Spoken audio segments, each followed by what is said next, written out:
사국들이 하루빨리 정치적 해결에 물꼬를 트도록 도와야 한다며 평화회담을 촉구했습니다.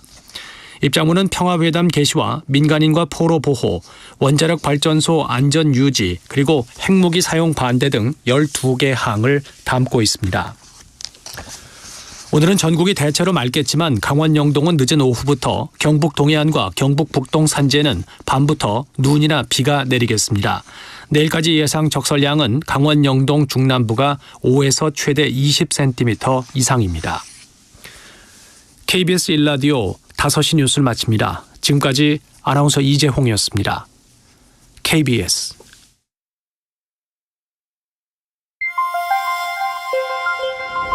대한민국 중심 채널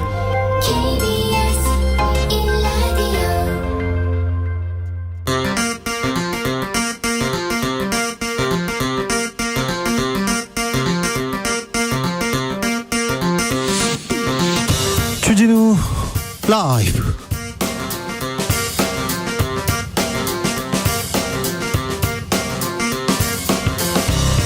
(2023년 2월 24일) 금요일입니다. 안녕하십니까, 주진우입니다. 김기현 안 된다, 안철수 아직은 아니다. 황교안 국민의힘 당대표 후보가 연일 김기현 후보 사퇴 외치고 있습니다. 윤석열 대통령을 지키기 위해 김기현은 사퇴해야 한다, 이렇게 주장하는 이유는 뭘까요? 왜 황교안이 국민의당 대표가 돼야 하는지 이유, 황교안 후보에게 직접 들어봅니다. 이재명 대표 체포동의안이 국회 본회의에서 보고됐습니다. 더불어민주당은 검사 독재 정권의 폭정이라고 강조했고요. 국민의힘은 불체포 특권 내려놔야 한다, 압박 이어가고 있습니다. 체포동의안의 후폭풍, 김성태 국민의힘 중앙위원회 의장에게 들어보겠습니다. 다음 소위, 영화 다음 소위가 정치권에도 소환되고 있습니다. 콜센터 실습생인 특성화고 여고생 소위가 다른 소위에 대한 얘기인데요. 우리 노동 현실의 민낯, 시사회에서 살펴봅니다. 나비처럼 날아 벌처럼 쏜다. 여기는 주진우 라이브입니다. 오늘도 자중자애, 겸손하고 진정성 있게 여러분과 함께 하겠습니다. 하늘에서 수백 마리의 물고기가 호주의 작은 마을로 떨어졌습니다. 마른 하늘에 물고기 떨어지는 일, 이런 일 종종 있습니다. 종종 있어요. 전문가들한테 물어봤더니 폭풍우가 물고기를 수만 미터 상공으로 빨아 올렸다가 거기에서 떨어뜨린 걸로 얘기하는데요. 하늘에서 뭐가 떨어지면, 하늘에서 남자가 비처럼 떨어진다면, 그런 상상하시는 분들은 분명히 있었을 텐데, 하늘에서 땡땡이 떨어졌으면 좋겠다. 땡땡 뭘로 채우시겠습니까? 하늘에서 뭐가 떨어졌으면 좋겠습니까? 자, 샵 9730, 짧은 문자 50원, 긴 문자 100원, 콩으로 보내시면 무료입니다. 행복한 상상 해보겠습니다. 그럼 주진우 라이브 시작합니다.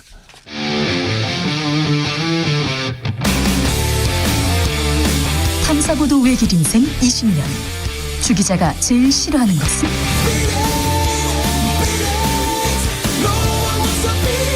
이 세상에서 비리와 부리가 사라지는 그날까지, 오늘도 흔들림 없이 주진우 라이브와 함께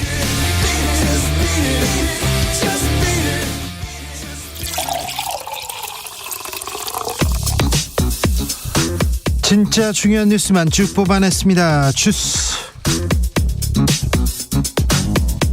정상근 기자, 어서 오세요. 안녕하십니까. 미국이 북한의 핵사용 강력하게 경고했습니다. 네, 한미 국방부가 어제 미국 국방부 청사에서 확장 억제 수단 운용 연습을 개최하고 그 결과를 공동 발표했습니다. 이 자리에서 미국 측은 북한이 미국이나 동맹, 우방에 대해 핵을 사용할 경우 정권 종말을 초래할 것이라며 강력하게 경고했습니다. 또한 우리 국방부는 한미 동맹의 능력은 북한의 핵 사용 위협에 대응할 준비가 돼 있다라면서 북한 핵 위협을 억제하기 위해 한국 측 능력을 활용하는 최선의 방안에 대해서도 논의가 진행됐다라고 전했습니다. 북한 가만히 있지 않습니다. 네, 북한은 오늘 미국을 겨냥해서 적대적 관행이 계속된다면 이를 선전포고로 간주하겠다라면서 전략자산 전개 및 한미연합훈련 중단을 촉구했습니다. 선전포고 얘기까지 나왔습니다. 국회에서는 이재명 민주당 대표의 체포동의안 오늘 국회 본회의에 보고됐습니다. 이재명 대표는 연일 정권에 날을 세우고 있습니다. 네, 이재명 대표는 오늘 최고위원회 회의에서 이 정권이 하나부터 열까지 국정을 장난처럼 운영하는 것 같아 안타깝다라고 말했습니다. 이 국민은 생사기로에 서 있는데 현장 고통의 심각성을 전혀 알지 못한다라면서 겨울이 다 지나도록 난방비 대책은 감감무소식이고 이 한우값 폭락 대책은 암소의 무더기 도축이라고 비판했습니다. 반면 주호영 국민의힘 원내대표는 이재명 대표가 막말을 해도 저지른 범죄를 없앨 수는 없다라면서 대한민국 사법 질서를 존중해야 될 입장에 있는 분이 자기 사건의 재판관이 돼서 무죄라 떠들면 되느냐라고 비판했습니다. 정의당의 입장이 지금 궁금합니다. 네, 정의당 이은주 원내대표는 오늘 국회 본회의에서 비교섭단체 대표 연설을 했는데요. 이재명 대표를 향해 대선에서 불체포 특권 폐지를 공약한 만큼 그 특권을 포기하고 영장 심사를 받는 것이 그 말에 책임지는 행동이라고 주장했습니다.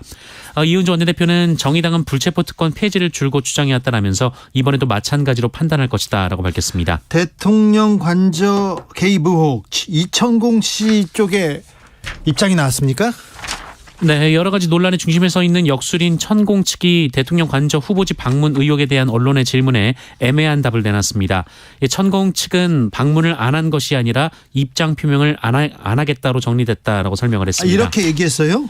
네. 방문을 안 한 것이 아니라 입장 표명을 안 하겠다 이렇게 얘기했습니까? 네, 앞서 TV조선 보도에 따르면 천공 측은 관저 후보지를 방문한 적이 없다라는 공식 입장을 전했다고 하고요. 윤석열 대통령 부부와 만나지도 않는다라는 입장을 밝혔다고 하는데요. 하지만 어제 JTBC 보도에 따르면 이 천공 측 법무팀장은 거기 그러니까 이 TV조선에서 토막만 내보냈다라면서 해당 보도를 부인했습니다. 그러면서 천공이 대통령 부부를 만나는지 안 만나는지는 모른다라고 답하기도 했습니다. 그래요. 사법부가 윤석열 대통령 장모 차명 부동산 보유 인정했다고요? 네, 윤석열 대통령 장모 최은순 씨가 경기도 성남시 도촌동 땅의 실소유주라는 사실이 법원 판결을 통해 재확인됐습니다. 수원지법이 지난달 19일 이 최은순 씨가 성남시 중원구를 상대로 낸 과징금 부과처분 취소 소송을 기각한 사실이 뒤늦게 알려졌는데요. 재판부는 이 판결문에서 법인이 소유한 도촌동 땅의 경우 최은순 씨 의사에 따라 처분되고 매도된 점을 고려했을 때 이 법인 지분의 처분 권한은 최은순 씨에게 있는 것으로 판단된다라고 봤습니다. 사고 파는 권한이 있으면 그 사람 땅인 거죠. 그런데 대통령 선거 당시에는 그렇게 얘기하지 않았던 것 같은데요. 네, 윤석열 대통령은 지난 대선 당시 차명 투자 의혹에 대해 장모는 누구에게 10원 한 장 피해 준 적 없다라면서 도촌동 땅 사건도 장모가 50억 원을 사기당한 것이다라고 해명한 바 있습니다. 사기를 당했는지는 모르겠지만 아무튼 소유는 장모 땅이었네요. 네, 최은순 씨는 100억 원의 차익을 챙긴 것으로 알려졌습니다. 아, 그래요? 노동부가 주 70시간 노동시간 검토 중이라고요? 네, 노동당국이 근로시간 제도 개편과 관련해 11시간 연속 휴식을 의무화하는 대신 이 최대 근로시간을 늘리는 방안을 검토 중이라는 보도가 나왔습니다. 우리는 근무시간이 OECD에서 가장 긴 나라 중에 하나인데 근로시간을 더 늘린다고요? 네, 그래서 검토되는 주 최대 근무 시간이 주 64시간 혹은 주 69시간이라는 건데요. 주 64시간은 산업재해 관련 고시에 따른 과로의 인정 기준입니다.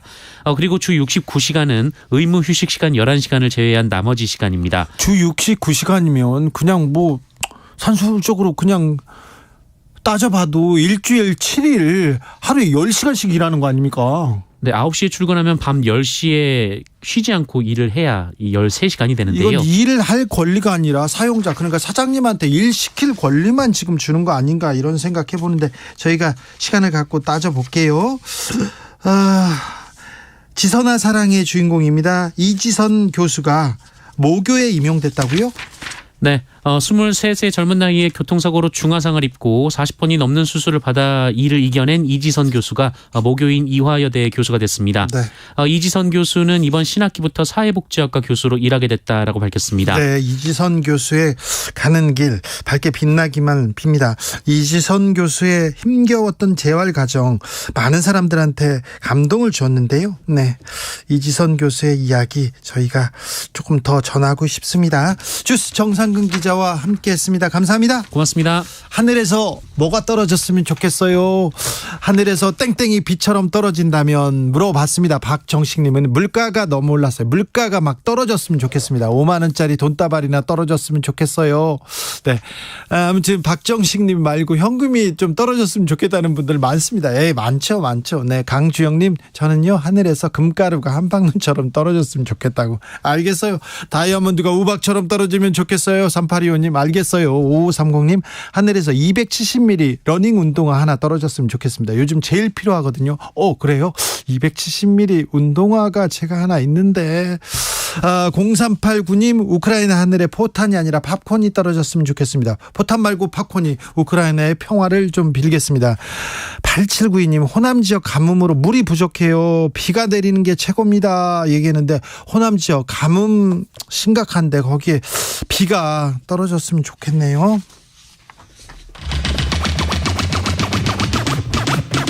주진우 라이브.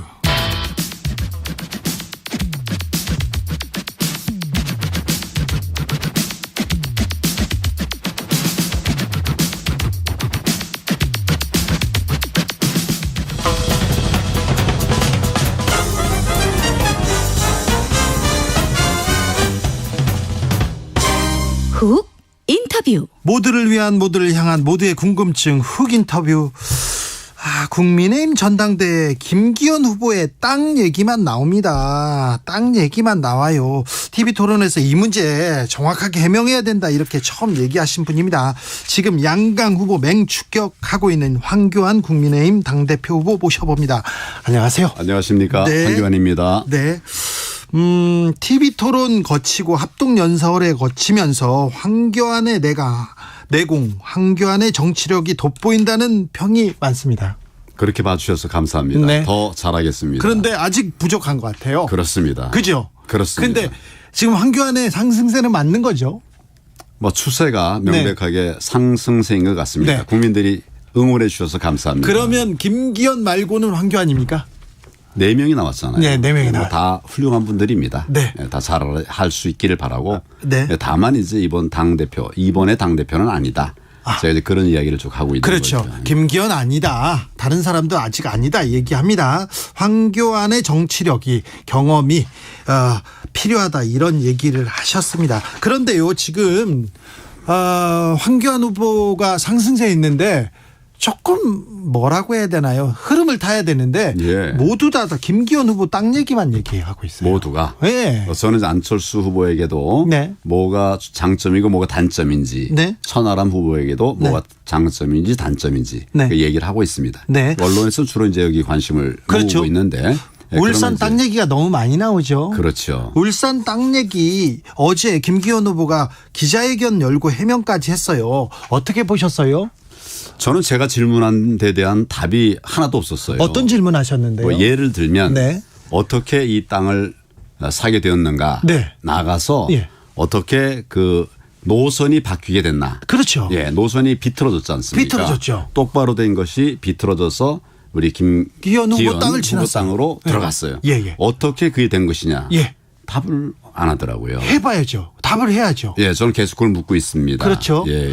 빨리 이 해명을 하고 전당대회에서 비전 정책 경쟁해야 될 텐데. 그렇습니다. 그죠? 그렇습니다. 네. 저는 지금 이제 뭐 여러 가지 정책들에 관해서 계속 얘기하면서 예. TV 토론에서 이제 결국 또 상대방하고 이제 대화를 해야 되니까 네. 그래서 이제 뭐 여러 가지 후보들의 네. 그 어려움들 이런 문제들 이런 것들 얘기하는데 연설에서는 이제 계속 비전 얘기를 하고 있습니다. 그렇습니까? 그렇습니다. 네. 예. 황교안의 비전, 황교안의 상승세는 지금 김기현 후보의 땅 때문에 지금 안 보이기도 했어요. 김기현 후보 땅 직접 가보기도 하셨어요? 제가 직접 가지 않았고 저희 안에 예. 드론 네. 매핑할 수 있는 전문가 네. 이런 분들이 갔습니다. 전문가들을 보냈군요. 가서 이제 드론으로 네. 촬영을 해서 예. 이 산지는 네. 그 지본을 측정하기가 어렵습니다. 네. 대개 가서 그냥 이게 뭐 어느 땅이다 이렇게 얘기하는데 그렇게 해서는 안 되지 않습니까? 네. 드론이 가서 다 찍어가지고 네. 어디가 문제되는 지역인지 파악하고 그것을 토대로 해서 제가 메시지를 내고 있는 겁니다. 김기현 후보 지금 뭐 윤핵관의 전폭적인 지지, 대통령의 전폭적인 지지를 받고 있다는 김기현 후보는 안 된다. 사퇴하라 이렇게 말씀하셨어요. 이유가 있을 텐데요. 지금 이제 이런 의혹들을 가지고 예. 당 대표가 되면 네. 어떻게 되겠습니까? 이제 민주당이 뭐 벌떼처럼 들고 일어나서 진성 공격을 주석 하겠죠. 팀 꾸렸어요 벌써. 이미 그렇잖아요. 예. 지금 우리가 이재명을 경험하지 않았습니까? 네. 당 대표가 됐지만 이재명 민주당 당 대표가 됐지만 지금 많은 의혹에 대한 막 변명하다가 지금 다 끝나고 가고 있지 않습니까? 우리 예. 당이 그렇게 돼서는 안 됩니다. 네. 그래서 대표가 되려고 하면 정말 이제 국민들에게 지지를 받아야 되는데 의혹을 받고 있으면 안 되지 않느냐. 네. 그래서 지금 제가 김기현 후보의 문제점에 대해서 얘기를 하고 있는 겁니다. 김기현 후보는 1800배 시세 차익 거짓말이다. 정치 생명 건다. 이렇게 얘기했어요. 그런데 점잖으신 진중하신 황교안 대표께서 사퇴까지 얘기할 정도로 이거는 심각한 문제입니까? 저는 뭐 몇 배다 이런 얘기 하지 않았지만 네. 엄청난 수익이 생기는 이런 구조가 됐다. 네. 그거보다 더 중요한 것은 네. 이게 권력형 비리라는 거예요. 네. 그래서 현지에 가보면 네. 정말 해서는 안 되는 노선의 변경. 예. 네, 이게 이제 있었단 말이죠. 그것 네. 때문에 엄청난 이익이 생길 수 있게 된 것입니다. 그렇죠. 이제 앞으로 결국은 이제 길이 뚫릴 텐데 네. 그럼 지금보다 뭐 말할 수 없는 이런 그 수익이 생기죠. 네. 그러니까 이런 것 때문에 국민들이 걱정하고 네. 이래서는 안 된다. 정치인이 이래서는 안 된다. 네. 이런 얘기를 할 수 있지 않겠습니까? 네, 네. 이재명 당하는 걸 보십시오. 우리가 그렇게 당해서는 안 됩니다. 네. 그래서 제가 말씀을 드리는 거예요. 알겠습니다. 저기 대표님은요. 검사도 오래 하셨고요. 법무부 장관도 하시고 총리도 하셨어요. 네. 땅 혹시 사셨어요? 땅. 네. 저는 땅 산 거 없습니다. 가만히 있으면 무슨 땅을 샀나? 그 재산 중에 땅 있으세요? 땅 없는 거 없습니다. 그래요? 예, 집은 있어요. 집은. 집은 있는데 땅은 안 사셨구나. 뭐 전 땅은 없어요. 알겠습니다. 예, 예. 네, 땅하고는 관계가 없으시구나. 네. 자, 지금 4파전입니다. 본경선 지금 계속해서 레이스 중인데요. 지금 현 상황 어떻게 보십니까? 뭐 치열한 각축을 벌이고 있죠. 네. 1위는 이제 방금 또 이런 땅 문제 때문에 네. 어려움을 겪고 있고 또 젊은 네. 천하람 후보는 또 올라오고 있고 네. 그리고 막 각축을 뭐 1강 3중이라고 할까요? 네. 그렇게 그런 보십니까? 각축을 지금 벌이고 있죠. 안철수 후보는 어떻게 평가하시는지요? 좋은 인재입니다. 네. 좋은 인재고 또 우리가 잘 하지 못하는 과학 기술 영역에서 예. 탁월한 V3 예. 그 만든 분 아닙니까? 나도 그 V3 공짜로 사용했었어요. 예, 예. 훌륭한 분인데 민주당에서 넘어온 지가 얼마나 됐습니까? 네. 또 여러 가지 우리 메시지나 이런 걸 보면 네. 뭐 우리가 받아들이기 어려운 이런 메시지들을 많이 냈어요. 예. 신영복 교수. 네, 신영복 예. 선생 존경한다고. 그 했더니. 존경한다고. 네. 얼마 안 됐습니다. 네. 그러니까 우리 이제 단일화 해가지고 우리 정권 교체를 이룩할 수 있도록 도움을 준 거는 그건 평가합니다. 네. 그런데 아직은 네. 과연 우리가 생각하는 그런 목표 가치와 같이 하고 있는가. 네. 이 부분은 아직 검증이 안 됐거든요. 네. 그러니까 아직은 아니다. 네. 저는 그렇게 보고 있습니다. 안철수 아직은 아니다. 근데 신영복 선생을 존경하면 안 됩니까? 그런 사람들도 많이 있는데요. 예, 존경하는 것이 예. 구체적인 내용을 통해서 존경을 해서는 안 되겠죠. 지금 저희는 사실은 네. 그러니까 한 번의 이례적인 행사가 아니라 출판 기념회에도 또 신영복 선생을 또 거명을 했어요. 예. 그러니까 이런 것들을 하나하나 다 보면 아직 우리가 안 된다기보다도 우리 대표로는 아직 안 된다. 이런 얘기를 하는 거죠. 그렇습니다. 신영복 선생님 책 읽은 사람들은 괜찮은 건가요? 저도 읽었는데. 아니 뭐 우리는 하다못해 이적 표현물도 읽을 수 있어요. 네. 그것에 공감하느냐 아니면 비평적으로 보느냐 네. 그런 차이가 있을 수 그렇습니다. 있죠. 예. 공감하면 안 됩니까? 안 되는 건 아니에요. 그렇지만 당대표. 우리로서는 네. 예, 가치를 그렇게 같이 갖고 있지 않죠. 자. 더더구나 당 대표는 안 된다 아직은. 네. 토론회를 거치고 그리고 합동 연설회를 거친 천하람 후보가 주진우 라이브에 와가지고 이대로 가면 황천 매치가 될 수 있다. 발굴의 기량으로 발굴의 정치력을 보여주고 있다면서 후보님을 격찬하시더라고요. 그런데 그래서 황천 매치가 될 수도 있다고 보십니까? 그냥 그 이름 자체가 네. 별로 받아들이고 싶지 않아요. 황천길 그렇죠. 황천. 손잡고 별로. 황천길 가는 것도 아니고요. 예, 그건 아무튼 황교안 하여튼, 예. 천하람의 매치가 될 수 있다. 이 부분은 어떻게 생각하십니까? 하여튼 뭐 젊은 인재로 전 평가를 하고 생각하고 있어요. 네. 예, 그런데 예. 나라를 지키고 살리기 위해서 뭘 했는가 예. 이런 부분에 관해서는 네. 사실은 이제 우리 당원들이 네.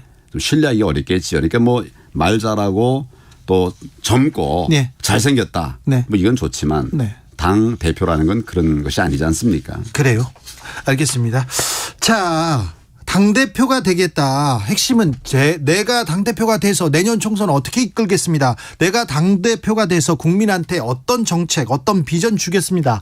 이런 얘기가 나와야 되지 않습니까? 그렇죠. 지금 계속 그런 얘기를 저는 내고 있죠. 하고 있습니까? 그렇죠. 근데 황교안의 목소리가 안 들립니다. 김기현 그리고 안철수, 김기현 특별히 땅 때문에. 근데 황교안이 대표가 돼야 되는 이유는 뭡니까? 지금 우리 당 어렵습니다. 어려워요. 예, 그런 상황에서 네.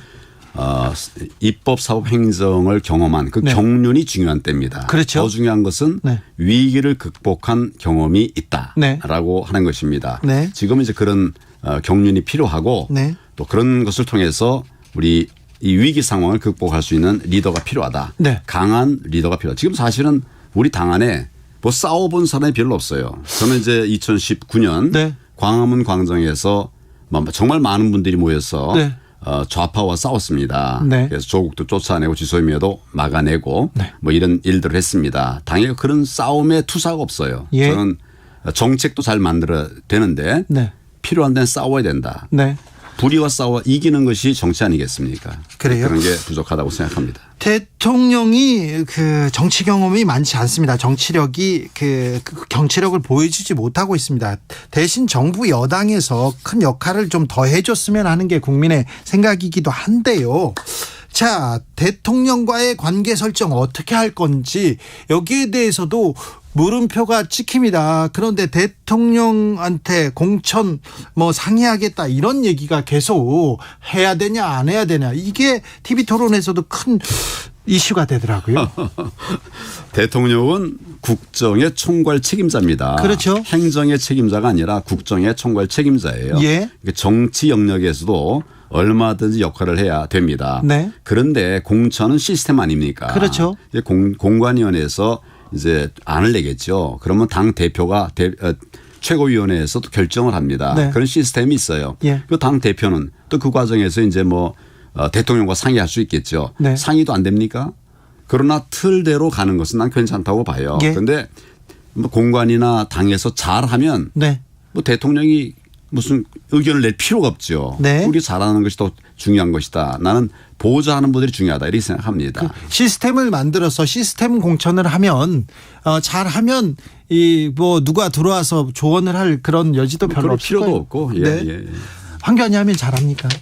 지난번에 실패했습니다. 그래요? 그래서 많은 교훈을 얻었습니다. 거기서? 이제는 네. 잘 하도록 하겠습니다. 네.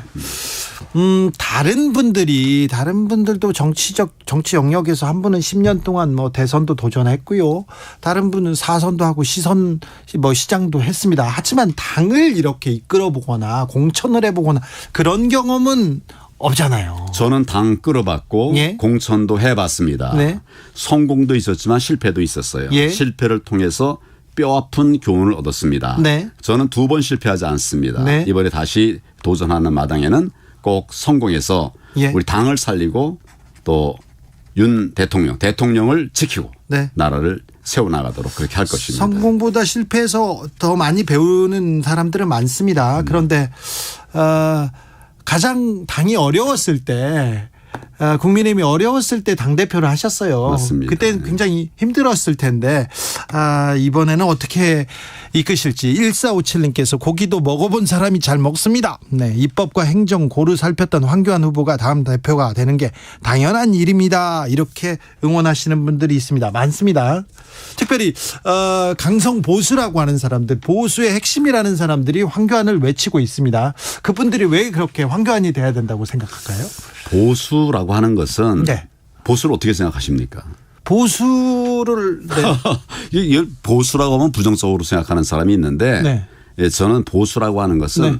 헌법을 지키는 세력이 보수입니다. 법을 지키고 헌법을 지키는 네, 세력. 이 네. 헌법이라는 건 국민의 뜻들이 모여진 것이거든요. 예.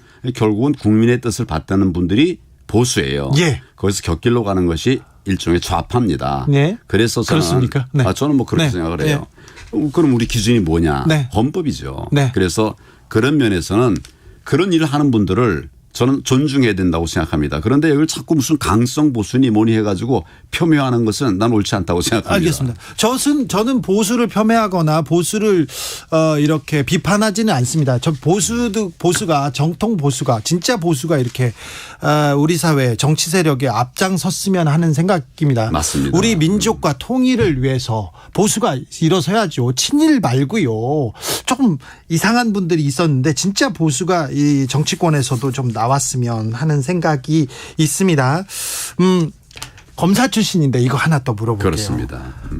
검사 출신이고 총리까지 하셨는데 윤석열 정부에서 검사 출신을 너무 많이 이렇게 중용하다, 요직에 쓴다 이런 얘기 있는데 지금 검사 출신이 몇 명이 지금 요직에서 들어가 있습니까? 자 통일부 장관도 검사 예. 출신이고요, 예. 국토부 장관도 금융감독원장도 그렇고요. 예. 지금 국가수사본부장 예. 경찰 수사를 총괄하는 사람 오늘 예. 검사 출신 임명했거든요. 예. 그게 몇 명입니까? 많아요. 많다고 말을 할 게 아니라 하나하나 세 보세요. 통계치를 보기는 그렇지만 지금 벌써 생각보다 많지 않아요. 그렇지 않습니까? 그럼요. 생각보다 많지 않고 예. 다른 정부도 계속 이제 검사 출신들, 판사 출신들이 많이 중용이 됐습니다. 네. 한두 명이 이제 이렇게 눈에 띄는 분들이 들어가면 그게 네. 이제 뭐 많다고 하는데 사실은 제가 이렇게 보니까 네. 유능한 사람들이면 직업과 관계없이 정부에서 일을 해야 된다고 생각해요. 그렇죠. 경제 전문가들이 많이 들어와야 되고 네. 우리 대한민국 헌법 가치의 3대 맥을 말하라고 하면 시장경제 자유민주주의 그리고 하나가 법치입니다. 법치. 네네. 근데 우리가 법치를 너무 가볍게 생각했어요. 네. 오히려 그것을 세워가야 되는 이런 과정이라고 저는 생각합니다. 오히려 더 법치를 세워야 된다. 그렇죠. 그럼 네. 윤석열 정부가 법치를 세우고 있습니까? 저는 세우고 있다고 봅니다. 그 부분 잘하고 있다고 보십니까? 저는 잘하고 있다고 봐요. 예를 들어서 뭐 안보 같은 거 네. 지난 정권에서는 정말 뭐 변호인 노릇을 했잖아요. 북한에. 그래서 저는 사실은 이제 뭐 예를 들어서 북한에서 핵미사일 쏘는데도 네. 그냥 아무 반응이 없어요. 쏘는 것이 그냥 장난하는 게 아니죠. 우리를 향해서 타겟팅을 하는 거예요. 그런데 아무 말도 하지 않았었어요. 이제 우리 윤석열 대통령은 그런 도발에 대해서 즉각적 대응하고 있지 않습니까? 네. 또 뭐 자유라는 얘기를 취임사에서 얼마나 많이 했습니까? 네. 자유 없어질 뻔했어요 우리나라. 저는 그런 면에서 잘하고 있다. 법치를 세우고 있다. 법치도 세우고 있고요. 근데 정치에 검사들이 수사를 하는 게 이재명 대표 때문일 수도 있지만 이재명 대표 수사를 너무 이렇게 이곳에서도 하고 저곳에서도 하고 너무 오래 하기 때문에 정치의 검사들이 지금 정치의 전면에 등장했다 이런 비판도 있거든요. 이재명이 네. 저질러온 범죄가 많으니까 해당되는 관할된 곳에서 수사하는 거예요. 이거는 검찰의 잘못이 아니라 이재명이 너무 저질러 놓은 일이 많기 때문에 수사를 하게 되는 겁니다. 그러니까 검찰에는 관할권이 있거든요. 그 관할권에서 네. 이제 수사들이 진행되니까 여러 군데서 일어나고 있다고 보고 있는 거죠. 자, 청취자분들의 의견도 좀 들어보겠습니다. 정승태 님이 당대표 되시면 나경원 공천 주실 겁니까? 물어보는데요. 저는 주고 싶어요. 그래요? 예, 그렇습니다. 아주 좋은 인재입니다. 네. 김기현 후보 사퇴하라고 주장하시는데 황 후보가 말한 게 거짓이라면 정치적 책임을 지고 정계 은퇴하겠느냐 이렇게 반발했는데 이거는 그게 어떠세요? 우리 김기현 후보가 얘기한 것인데 예. 제가 물은 것은 네. 길을 이렇게 비틀어지게 한 게 어떻게 된 거냐. 그렇죠. 그 답을 줘라. 국민들이 그거 궁금해한다. 그랬는데 궁금합니다. 예, 그런데 그 답을 안 하고 네. 책임질 거냐. 네. 아니 당연히 잘못했으면 책임져야 되죠. 근데 초점이 그게 아니에요. 네, 네. 왜 비틀어진 것에 대해서 네. 선명하게 답을 해야죠. 알겠습니다. 예, 예. 네.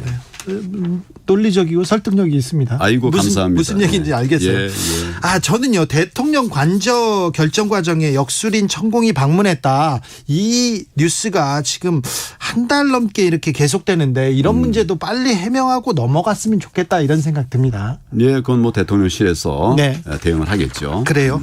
자, 황교안의 경쟁력은 무엇입니까? 황교안이 4명보다 이게 월등히 난다. 일단 경력과 경험 그리고 정치력 이 얘기하시는 분들은 있습니다만 또 뭐가 있습니까? 결국은 따뜻함입니다. 따뜻함. 이제 네. 우리 보수든 진보든 네. 이 국민들을 사랑하고 챙기는 모양은 있지만 실제로 그리 따뜻하지 못해요. 네. 그래서 저는 이제 총리 때 네. 그 기본연금, 네. 기초연금이죠. 기초연금이라 하는 게 있었죠. 예. 그걸 만들었어요. 예. 그 우리 국민들 전원에게 주고 싶었는데 네. 민주당이 반대해가지고 전원에게 못 주고 70%만 줬습니다. 아, 그래요? 네, 그때 20만 원씩 주는 거를 네네. 우린 다 주려고 그랬어요. 그런데 그래요? 민주당이 반대해서 그냥 오랫동안 뭐 신랑이 하다가 70%만 지급을 했는데 네. 그때 우리 20만 원. 그 되고 나서 박수를 받으니까 민주당이 들어와서 아이 우리 30만 원 하겠다. 지금 40만 원 하겠다 이러고 있어요. 그 기초연금 만든 거 우리 보수입니다. 네. 그리고 최저임금 만든 것도 보수예요. 그렇습니까? 그럼요. 네. 이 보수에 대해서 자꾸 이제 폄하를 하는데 그 보면 아주 어려운 사람들 돕는 일을 많이 했습니다. 황교안이 당대표가 되면 저 서민들 어려운 사람들한테 따뜻한 보수 따뜻한 복지 볼 수 있습니까? 제가 정말 어려움으로부터 시작됐던 사람이에요. 어려운 사람들의 형편을 잘 압니다. 그래요? 네. 평생 어려움 안 겪고 보실 얼굴인데 헤어스타일인데 얼굴은 그런데 네. 저희 어머니 아버지는 네. 북한에서 피난 오신 분이에요. 네. 내려와서 여기서 고물상 했는데 어떤 분도 그럽시다. 고물상 잘 살지 않냐. 가난한 고물상. 네.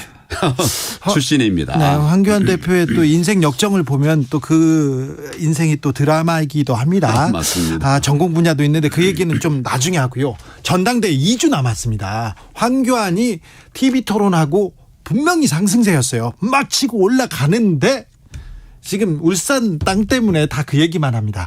막판에 전세를 뒤집을 묘수가 있습니까? 지금 이게 다 그 묘수 중에 하나죠. 그렇습니까? 그리고 실제로 네. 저의 진정성을 인정하는 분들이 많이 계세요. 예. 제가 뭘 하든지 이 사람은 이제 가짜로 하는 사람이 아니다. 네. 진짜로 하는 사람이다. 네. 그런 것이 이제 아마 표 올라가는 그런 원인이 되고 있다. 네. 진정성으로 승부하고 네. 애국으로 승부하고 네. 예를 들어 애국을 얘기하면 옛날에 그것도 폄훼하더라고요. 왜요? 무슨 애국이 좀 꼰대라는 거예요. 네, 나라 사랑하는 꼰대라면 난 그런 꼰대를 선택하겠습니다. 알겠습니다. 네. 예, 결국 국민들이 판단을 그렇게 하실 겁니다. 황교안 진짜죠. 진짜로 삭발도 했었어요. 그죠? 그 삭발할 때도 네. 그전에는 또 무슨 가발을 썼니 그러니까요. 그 얘기를. 삭발하니까 다 해결되더라고요. 그렇죠. 네. 그리고 삭발하고 나니까 또 칭찬도 들었어요, 제가. 뭐라고요? 어제 두상이 예쁘대요. 그 얘기 많이 들었죠. 많이 나왔죠. 네. 알겠습니다. 황교안의 진심이 이번 당권 전당대회에서 통할지 지켜보겠습니다. 지금까지 황교안 국민의힘 당대표 후보였습니다. 감사합니다. 감사합니다. 교통정보센터 수고하셨습니다. 다녀오겠습니다. 이현 씨. 네, 많이 밀리고 있습니다. 오후 4시쯤부터 교통량이 빠르게 늘기 시작했는데요. 금요일이라 오늘은 고속도로 지방 쪽의 교통량도 많습니다. 특히나 충청권의 정체가 눈에 띄는데요. 경부고속도로 부산 쪽으로 천안에서 천안 휴게소 쪽으로는 19km 구간 막힙니다. 더 가서도 옥산 분기점 부근이나 회덕 분기점 부근에서 각각 속도가 떨어집니다. 서울 쪽으로 오는 길도 쭉 살펴보겠습니다. 옥산 분기점에서 청주 휴게소 쪽으로 정체고요. 다시 북천안부터 속도가 떨어지는데 이 정체 안성 휴게소까지 길게 이어집니다. 남사에서 오산 쪽으로도 많이 답답하시죠? 수원 부근에서도 주춤하다가 달래내에서 반포 쪽으로 많이 어렵습니다. 서울시내 분당서로 양방향으로 밀리고 있는데요. 성남 쪽은 탄천 1교 부근에서 사고를 처리 중이라 청담대교부터 여파를 받고 있습니다. KBS 교통정보센터였습니다.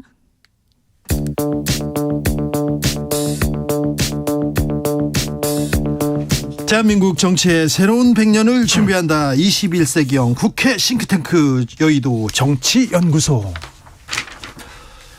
정치권에 보냅니다. 오늘도 고급지게 잘 보내보겠습니다. 자, 김용남 전 의원 오셨습니다. 네, 안녕하세요. 김용남입니다. 그리고 오늘은 더불어민주당 박주민 의원 오셨습니다. 어서 오세요. 예, 안녕하십니까. 네, 박주민 의원님. 네. 아이는 잘 큽니까? 아이는 무럭무럭 잘 크고 있고요. 네. 너무 이쁘고 너무 똑똑해서 네. 예, 너무 좋죠. 그렇습니까? 네. 아이만 보면 걱정이 없어집니까? 아이만 보면 걱정이 없어지다가도 걱정이 있어져요. 그렇죠. 예. 걱정이 근데 국회만 오면 출근만 하면 걱정이 생길 건데. 예. 자, 뭐라 그러지? 이재명 당대표 체포동의안 얘기는 해보겠습니다만 부결되겠죠? 예, 뭐 당론으로 정하거나 그런 절차 없었습니다만 네. 당연히 부결될 거다 이렇게 보고 있습니다. 자, 부결 이유가 궁금합니다. 부결되면 어떻게 할까요? 김용남 의원님.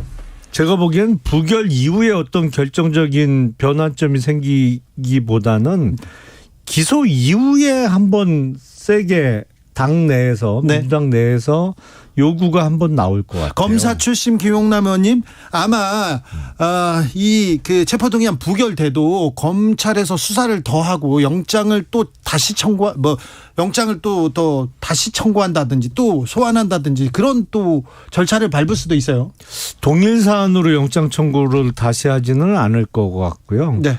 그 정자동, 백현동 그리고 쌍방울 대북 송금 사건. 그러니까 지금 이번 영장에 전혀 포함되지 않았던 별개 사건으로 한 번 정도 더 칠 수는 있겠죠. 네. 자, 변호사 출신 네. 박주민. 아니 대부분 그렇게 예상은 하고 있죠. 네. 그리고 이렇게 잘게 나눠서 네. 소환하고 영장 청구하는 게 이제 검찰 예. 쪽의 전략이다. 예. 이렇게 보고도 있죠. 예. 자. 모아서 할 수도 있거든요. 네, 그럼 네. 모아서 한 번에 소환한다든지 네. 또는 영장도 한 번에 청구한다든지 할 수 있는데 처음부터 그렇게 하지 않을 것이다라고 예상을 했고 실제로 그렇게 가고 있는 것 같습니다. 네. 그래서 예상대로 가고 있는데 지금 김용남 의원 지적대로 기소 이후에 민주당에서 어떤 다른 결정을 하거나 다른 목소리가 터져 나올까요?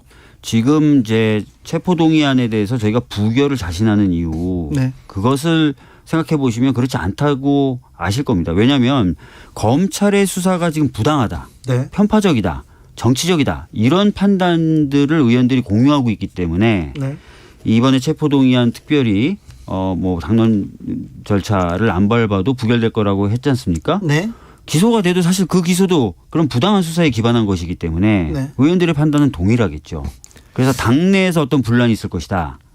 그렇게 생각하지는 않습니다. 제가 보기엔 소위 비명계라고 하는 뭐 서른 의원을 비롯해서 여러 분 계시잖아요. 거기서 이제 이번 체포동의안에 대해서는 부결할 뜻을 이렇게 내비추고 있는 게 제가 보기엔 명분 쌓기예요.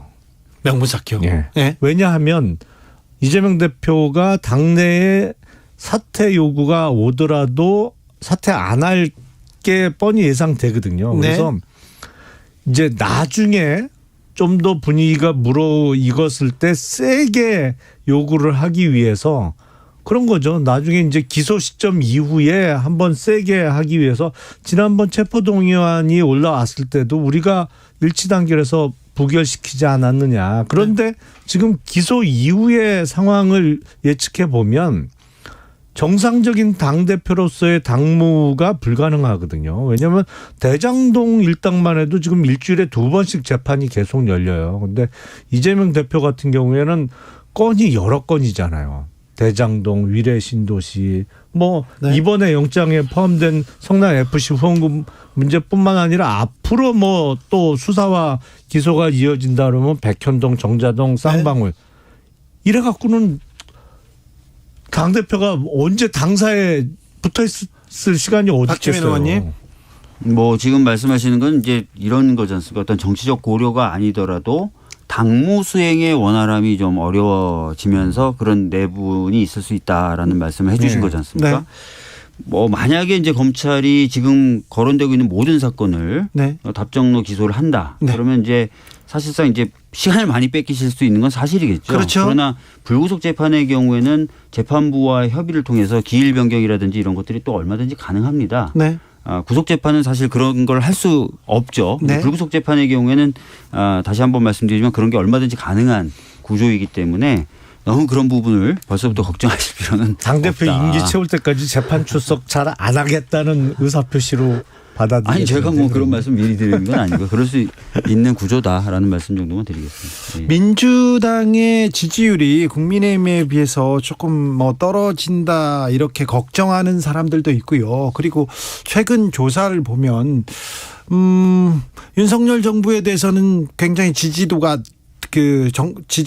낮은데 윤석열 대통령 잘못한다는 지지도 네. 잘못한다고 하는 사람 많은데 네.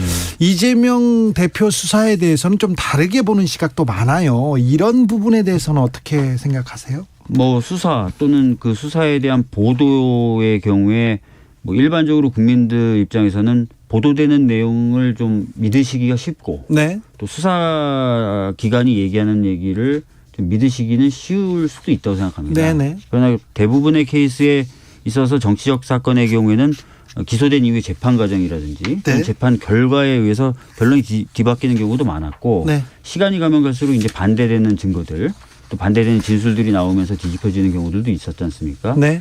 현재 이제 저희들이 보기에는 검찰의 수사가 굉장히 편파적이고 정치적이고 그리고 어떻게 보면 일방적으로 이루어지는 것이기 때문에 일방적이고 터무니없습니까? 네, 그래서 그런 부분은 그러면 차라리 영장실질심사 나가라 이렇게 얘기하는 사람도 있어요. 그러니까 그 부분에 대해서는 저희들도 몇 번씩 말씀드렸지만 지금 체포 동의안이 왔을 때 저희들이 시스템적으로 돌아가는 부분이 네. 개인적으로 과연 포기가 가능한 거냐. 네. 그렇지 않잖아요. 아, 수사기관도 그렇습니까? 국회 동의를 얻어야만 인신을 구속할 수 있는 상황이에요. 네. 회기 중에 청구를 했기 때문에. 아 그래요? 네, 그렇기 때문에 본인이 뭐 다 포기하겠다. 내가 포기하고 나가겠다 해도 안 해도 됩니까?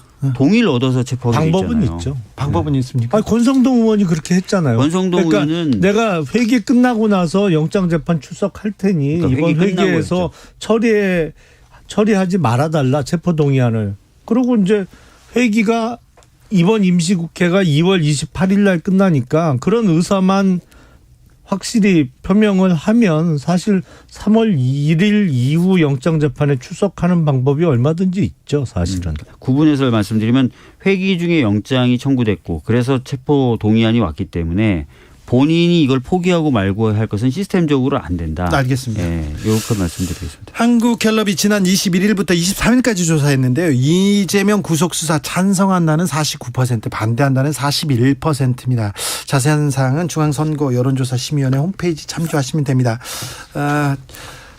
검찰이 저한테 제가 취재했는데 구속영장을 청구한 적이 있었어요. 그때 제가 영장심사에 출석했는데 네. 그때 변호사가 아, 그런 또 특수관계가 있었군요. 특수 관계를 떠나서 인권 변호사였고요. 네. 검사 출신 김영남 의원님.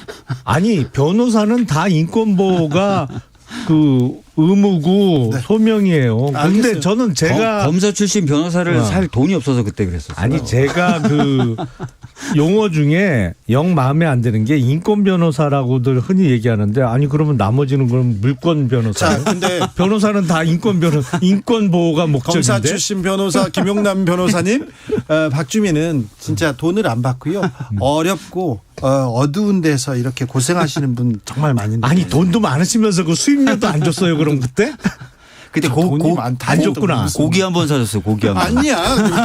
주긴 줬는데 다른 사람한테 너무 짜다. 자, 검사 출신 김용남 변호사님, 정순신 전 검사가 국가수사본부장에 임명됐습니다. 네. 경찰의 수사를 총괄하는 사람입니다. 경찰청장도 수사에 대해서는 뭐라고 하지 않고 검경 수사권 분리 이후에 경찰 수사를 쫙 지휘하라고 국가수사본부를 꾸렸는데 검사 출신을 여기다 보냈어요. 이거 어떻게 생각하십니까? 양심적인 김용남 변호사님. 경찰의 국수본의 장은 경찰 출신이 하는 게 맞겠죠. 근데 문제는 뭐냐면 경찰은 수사 이외에 여러 가지 업무를 합니다. 그러니까 이번 이태원 참사 때도 문제가 됐듯이 그런 질서 유지 네? 치안도 있고요. 다른 사안도 여러 많아요. 가지를 하죠. 네. 그리고 우리나라 인사의 특성상 다 순환보직으로 돌아가요. 네. 그래서 경찰 고위직 중에 수사 업무를 자기 경력의 대부분으로 채운 사람은 없어요, 사실은. 특히 고위직으로 올라갈수록 그래요. 네. 그래서 이번에 이제 초반이니까 이제 국수본이라는 제도가 앞으로 잘 정착이 되고 발전해 나가야 되겠습니다만 초반이기 때문에 이례적으로 경찰 출신이 아닌 검사 출신이 간 것이 아닌가 싶고 앞으로 경찰에서도 한 분야에 그러니까 경찰의 정말 많은 업무 영역 중에 수사 업무를 주로 전담하면서 이거로 자신의 커리어를 쭉 쌓아오는 사람이 금명간 나오겠죠. 앞으로 멀지 않아서. 그러면 당연히 경찰 출신이 본부장으로 가는 게 맞겠죠. 뭐 말씀하신 대로 국수본 설치의 취지는 검경 수사권 조정에 따라서 수사권을 좀 나누고 수사기관끼리 서로 견제를 하게 함으로써 인권도 보장하고 또 수사력이 과잉하게 행사되는 걸 막자는 취지였어요. 네. 그런데 지금 이 국수본이라는 것의 수장을 검찰 출신으로 앉힌다는 것이고 또 최근에 보도 보면은 그 1차적인 수사 종결권을 경찰한테 줬었거든요. 네. 그 부분을 무력화시키는 시행령 2차 개정 작업을 지금 준비 중이다라는 보도가 있습니다. 그럼 전반적으로 수사를 다시 검찰 위주로 통합하는 과정이 일어나는 건데요. 네. 이러면 그동안 이제 수십 년간 진행되어 왔었던 검경 수사권 조정과 그에 따른 기관 간 견제라는 원칙은 흔들리게 되는 거죠. 거기다 앞서서 이제 경찰국 신설 문제도 있었죠. 경찰의 인사나 이런 부분은 그렇죠. 행안부가 담당하는 식으로. 그래서 거의 이제 경찰은 정권에 하수인으로 전락하는 것 아니냐 이런 걱정을 하는 거죠. 이경태님께서 모든 곳에 검사가 기용됩니다. 이제 국가대표 감독도 이 얘기더라고요. 감독도 검사 출신이 오지 않을까. 근데 검사 출신이 너무 많이 요직에 가는 건 맞아요. 맞잖아요. 지금 보면 이 정부의 한쪽은 검찰 출신이 많이 등용되는 거는 틀림없는 사실이고 또 한쪽은 기재부 출신들이 많이 채우고 있어요. 맞아요. 그래서 이게 법무부하고 기재부하고가 가장 부각되고 있는 것 같아요. 네. 김용남 의원의 지적이 맞습니다. 자, 그런데요. 국민의힘 전당대회 얘기를 조금 해봐야 되겠는데 지금은요 전당대회 얘기도 아니고요 윤핵관 얘기도 아니고요 다 김기현 후보 땅 얘기만 합니다. 그거 과연 얼마나 오른 거야? 뭐 왜 이렇게 길이 비틀어진 거야? 이 얘기 나오는데 얼마나 오른지는 모르겠는데 본인 해명에 의하면 지금 시세가 평당 5만 원 정도 한다는데요. 5만 원에서 몇십만 원. 그래도 그래도 몇십 배 몇백 배 얘기 나와요. 아니요. 평당 6천 원에 샀다니까 만약에 5만 원이라 그러면 뭐 한 8배, 9배쯤 오른 거죠. 25년 동안. 근데 모르겠어요. 저는 울산 그 지역을 자세히 몰라서. 네. 근데 1,800배는 조금 과장된 숫자 같고요. 그렇게 따지면 대략 그 땅의 시가가 지금 한 680억 원 정도 나가야 되거든요. 근데 그건 아닌 것 같고 그건 조금 많이 과장된 얘기 같고 시세보다도 제가 중요하게 생각하는 거는 왜 샀느냐. 그거를 25년 전에 임야를 왜 샀느냐. 그게 중요하지 않겠어요? 근데 본인은 뭐 농장을 하겠다 이런 얘기를 했는데 이준석 전 대표가 어제 가봤더니 상수원 보호구역이다 이런 얘기가 있어요. 그러면 농장은 좀 부적절한 것 같은데요. 농장은 어떤 그 축사나 뭐 이런 거는 지을 수 없겠죠. 네. 근데 거기에 이제 밤나무가 많다고 하니까 밤나무 농사를 짓는 거는 뭐 가능할 수 있겠죠. 그거는 상수원 보호구역이라고 뭐 안 되는 건 아니니까. 밤나무 농사라. 뭐 저는 뭐 여러 가지 말을 할 필요는 없을 것 같아요. 천하람 후보가 딱 정확하게 짚었어요. 어제 그 팩트 체크 기자회견도 하셨지만 그 여러 문제 지적에도 불구하고 땅을 팔겠다는 말은 한마디도 안 하더라. 그렇게 조금 올랐으면 뭐 팔아도 되시겠죠. 근데 파신다는 말씀은 절대 안 하신다. 원래 시골 땅은 팔려고 해도 그 임자 만나기 어려워요. 지금은 사겠다는 사람들이 많아요. 아, 그래요? 네. 그럼 얼른 팔지 뭐. 90% 할인한다고 하니까 지금 사겠다는 사람들이 있으니 얼른 좀 그래야 되는데. 저 같으면 안 살 것 같은데 그런 땅은. 저는 안산 땅이 많아요. 안산 땅. 안산에? 경기도 안산이요? 사지 않은 안산 땅이 알겠습니다. 수원 지역구로 가졌으니까 땅 많이 보셨을 텐데 안 사셨어요 하나도? 저는 없습니다. 네. 자 전당대회 2주도 안 남았는데 그 전까지는 윤핵관 얘기만 나왔어요. 그다음에 윤 대통령 공천 청탁을 하면 뭐 상의하겠느냐 안 하겠느냐 그 얘기만 나오다가 이제 땅 얘기만 나옵니다. 이거 국민의힘 경선 이렇게 치를 겁니까? 아니 그래도 제가 보기에는 본격적인 레이스 시작하고 나서는 많이 나아졌는데요. 많이 나아진 게 이겁니까? 왜냐하면 후보들만 어쨌든 나오잖아요. 지금은. 그 전에는 후보가 아닌 사람들이 나와서 문제였고 지금 후보들 간에 이렇게 토론하고 언쟁하고 그런 건 제가 보기엔 그 전보다는 상황이 훨씬 나아진 것 같은데요. 또 그렇게 보시는군요. 네. 항상 긍정적이잖아요. 네. 이현주 의원님 네. 이제는 이제 국민의힘 소속이신데 얼마 전에 매체하고 인터뷰하는 걸 좀 제가 들어봤습니다. 네. 이렇게 얘기하시더라고요. 여당 전당대회다. 네. 지금 경제적으로도 국가적으로도 안보적으로도 굉장히 국가가 어려운데 거기에 대한 비전이나 어떤 정책적인 제안 이런 건 찾기가 어렵다. 뭐 윤 대통령 마음을 누가 더 잘 아느냐부터 시작해서 이제는 땅 얘기까지 그런 얘기들만 지금 쏟아지고 있어서 사실 뭐 지켜보는 입장에서는 재밌긴 재밌는데 답답한 그런 전당대회가 되고 있는 것 아닌가 싶어요. 윤 대통령은 이틀 연속 노조와의 전쟁, 건폭과의 전쟁을 선언하더라고요. 이 점은 어떻게 보셨습니까, 김영남 의원님? 근데 제가 지역에서 이렇게 주민들을 만나 보면 생각했던 것보다 훨씬 뭐 건설 노조가 됐던 그 뭐 타워클레인 쪽이 됐던 이 주민들이 갖고 있던 반감이 컸던 것 같아요. 제가 정말 제 지역에 조그만 식당에 가서 밥을 먹는데 그 아주머니가 그렇게 말씀하실 줄은 전혀 예상도 못했는데. 아니 식당 사장님이 식당 아주머니가 왜 노조 얘기를 하고 노조 아니 얘기를 하더라고요. 그 얘기를 한다고요? 네. 전혀 예상도 못했어요. 근데 그거는 정말 잘하는 것 같다고. 근데 그 일반 시민들께서 저희들이 예상하는 것보다 훨씬 그동안에 그게 뭐 민주노총이 됐던 뭐 다른 그 노동조합이 됐던 좀 불합리한 요구 그리고 거칠게 이렇게 실력 행사를 해서 돈을 받아내는 방식에 대한 반감은 저희가 예상했던 것보다 훨씬 컸던 것 같아요. 네. 뭐 아시다시피 전체 산재 사망자가 작년 한 해에 644명이었습니다. 예. 그중에 건설에 종사하시는 분들이 341명, 네. 50%가 넘어요. 예. 그러니까 굉장히 열악하고 위험한 환경에서 일을 하시고 건설업 관련된 노동자분들이 뭐 받지 못하는 임금, 체불 임금 규모가 2천억에 달한다고 합니다. 예. 그러니까 굉장히 위험하고 열악한 환경에서 일을 하는데 거기에 대한 어떤 제도 개선이라든지 또 임금 체불 이런 거 다 불법 행위지 않습니까? 사업자의 불법 행위거든요. 이런 부분에 대한 단속이라든지 이런 게 제대로 이루어지지 않고 있어요. 그런 상황에서 노조만 때려잡겠다. 이거는 좀 형평에 어긋난 것으로 보여지고 노조의 잘못된 관행이 있다면 그것도 고쳐나가야 되겠지만 전반적으로 이렇게 구조적으로 잘못된 부분도 같이 나가야 된다는 말을 하는 게 대통령이죠. 네. 그래서 대통령의 발언으로서 매우 부적절하다 이렇게 생각합니다. 여기까지 할까요? 시간이 다 됐어요. 벌써 다 됐어요? 네, 다 끝났습니다. 지금까지 김영남, 박주민, 저도 다음엔 김영남. 전당대회 나가요. 좀 시간을. 알겠어요.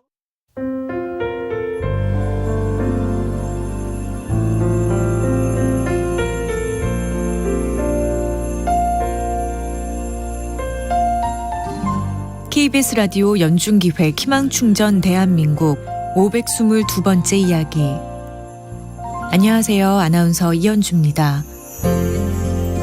8살 경진이는 뼈가 쉽게 부러지는 희귀난치병, 불안전 골 형성증을 갖고 태어났습니다. 지금까지 매년 골절 때문에 1,000만 원이 넘는 비급여 수술비가 들었는데요. 갈수록 골절되는 횟수가 늘어나면서 부모님의 근심이 많습니다. 곧 있으면 초등학교에 입학하는데 학교 생활은 무리 없이 잘할 수 있을지도 걱정입니다. 그런 부모님과 달리 경진이는 새로운 생활이 시작된다는 기대감에 한껏 부풀어 있는데요. 4살 정도 되는 아이처럼 또래보다 훨씬 작은 몸집이지만 배움에 관한 열의만큼은 누구에게도 뒤지지 않습니다. 경진이가 지금처럼 밝은 미소를 잃지 않고 건강하게 성장할 수 있도록 따뜻한 격려를 보내주세요. 여러분의 따뜻한 손길이 희망의 빛이 됩니다. ARS 060-700-1580 060-700-1580 한 통화 3,000원으로 희망을 선물해주세요. KBS 라디오 연중기획 희망충전 대한민국은 초록우산 어린이재단, 인탑스 주식회사 그리고 청취자 여러분과 함께합니다. ARS 060-700-1580 한 통화 3,000원입니다.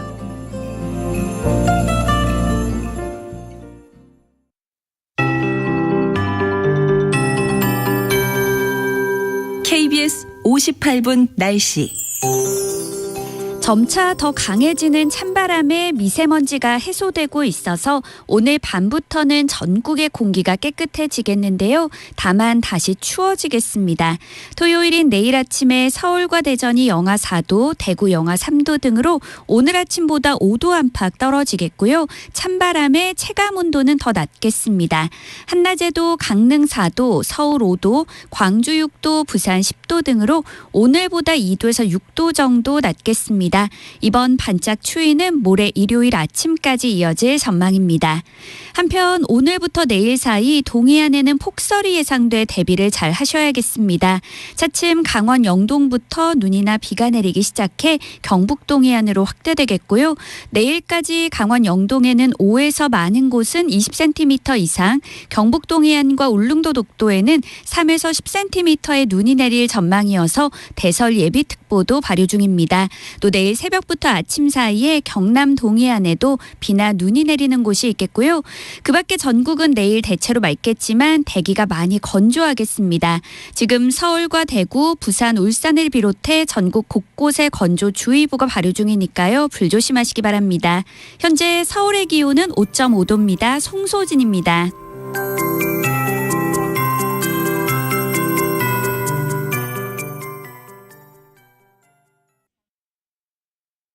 정성을 다하는 국민의 방송 KBS가 6시를 알려드립니다. AM 711kHz, FM 97.3MHz, KBS 1라디오입니다. HLKA.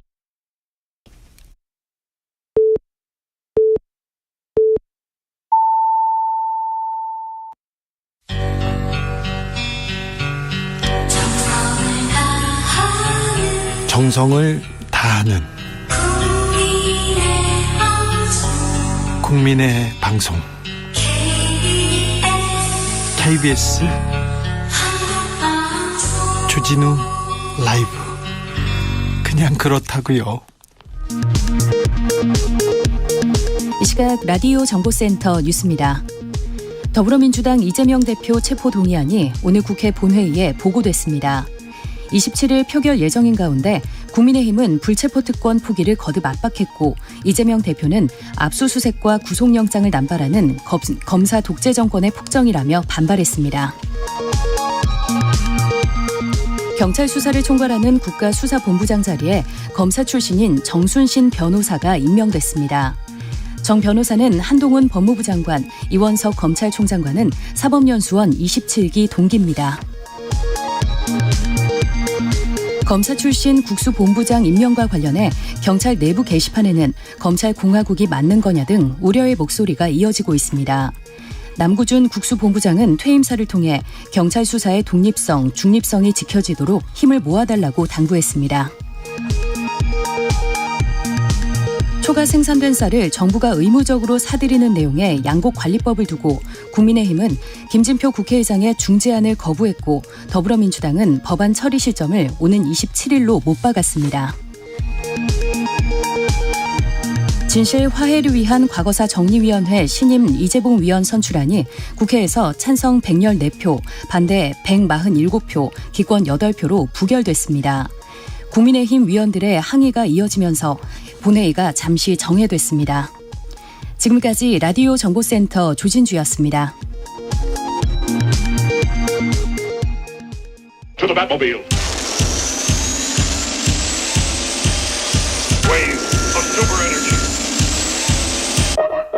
주기자의 1분. 한국판 FBI를 꿈꾸고 출범한 국가수사본부 검경 수사권 조정 후 검찰의 수사권은 제한됐습니다. 사라진 게 아니고 좀 제한됐어요. 대신 경찰한테 수사 권한을 많이 줬습니다. 대신 경찰청장의 수사 지휘권 폐지됐고요. 대신 국가수사본부장, 경찰 수사를 지휘하게 됩니다. 국수본장은요, 전국 18개 시도 경찰청장 그리고 경찰서장은 물론 3만 명 넘는 전국 수사 경찰을 지휘합니다. 수사와 관련해서는 대한민국 최고 영향력을 갖게 됩니다. 그런데 국가수사본부장에 특수부 검사 출신 정순신 변호사를 임명했습니다. 정 변호사는 이제 본부장이 됐죠. 윤석열 대통령의 측근이자 한동훈 법무부 장관의 동기라고 합니다. 사법연수원 동기. 대장동 사건 주범 김만배 씨의 변호인으로 활동하기도 했습니다. 이렇게 되면요, 경찰 수사가 검찰 출신, 검사 출신이 경찰 수사를 수직적으로 지휘 통제하게 됩니다. 경찰의 독립성, 중립성 훼손됐다는 의심은 말할 필요도 없습니다. 윤석열 정부 들어서 검찰 정권, 검찰 공화국이라는 비판 나옵니다. 대통령실 비롯해서 요직에 검사 출신 너무 많습니다. 국정원에 검사 출신 많습니다. 국토부 장관도, 통일부 장관도, 국가보훈처장도, 그리고 금융감독원장도, 국무총리 비서실장도 검사 출신입니다. 최근에 교육부 장관 보좌관에 현직 검사를 보냈습니다. 교육부에 검사가 가요. 보좌관으로. 뭘 보좌한다는 거죠? 변호사 많습니다. 교육부에. 행안부 차관도 검사를 보내려다가 말았지 않습니까? 그래서요, 은행장도 방송사 사장도 검사 출신 온다는 소문이 무성합니다. 축구 국가대표 감독 검사시킨다는 거 아닙니까? 저는요, 드라마 주연도 검사들이 하는 거 아닌지 무서워요. 두렵습니다. 제시 마차도르의 봄바 듣겠습니다.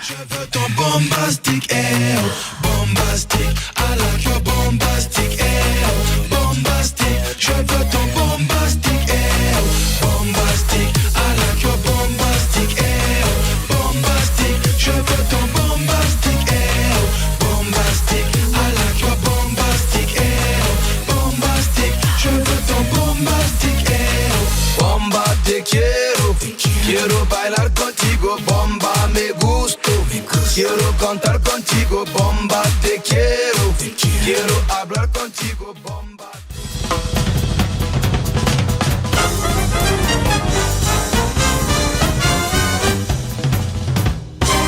훅 인터뷰. 자, 우리 정치의 맥과 혀를 좀 시원하게 뚫어드리겠습니다. 정치하면 이 사람이 또, 협치하면 이 사람이 또 첫 손가락입니다. 자, 김성태가 풀어줍니다. 정치의 맛 시작하겠습니다. 국민의힘 중앙위원회 상임의장 김성태 의장님 모셨습니다. 어서 오십시오. 예, 안녕하세요. 의장님, 김성태입니다.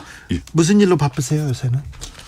아무래도 뭐 전당대회가 잘 치러지고 또 집권당의 면모가 안정스럽게 유지된 가운데 윤석열 대통령이 노동연금 교육계획에서 지금 노동계획을 가장 우선시 두고 국정과제에 가장 우선으로 지금 자리매김됐어요. 아무래도 또 나도 사회적 이슈, 특히 노동 문제에 대해서는 뭐 관심도 많고요. 노동운동가 출신으로 지금 노동 정책을 지금 이렇게 또 쳐다보고 있는데 저 윤 대통령이 노조와 이렇게 좀 노조를 적대시하고 노조하고 싸우는 것처럼 보이는 거, 이거는 좀 불만입니다. 그래서 이 부분 가지고 요즘 뭐 많은 당정 간에도 이야기하고 뭐 경제단체들과도 이야기를 하고 저 같은 경우는 어제도 이제 노조위원장들 한 10명 정도 가까이 뭐 저녁하면서 소주도 한잔 하면서 많은 대화를 나눴어요.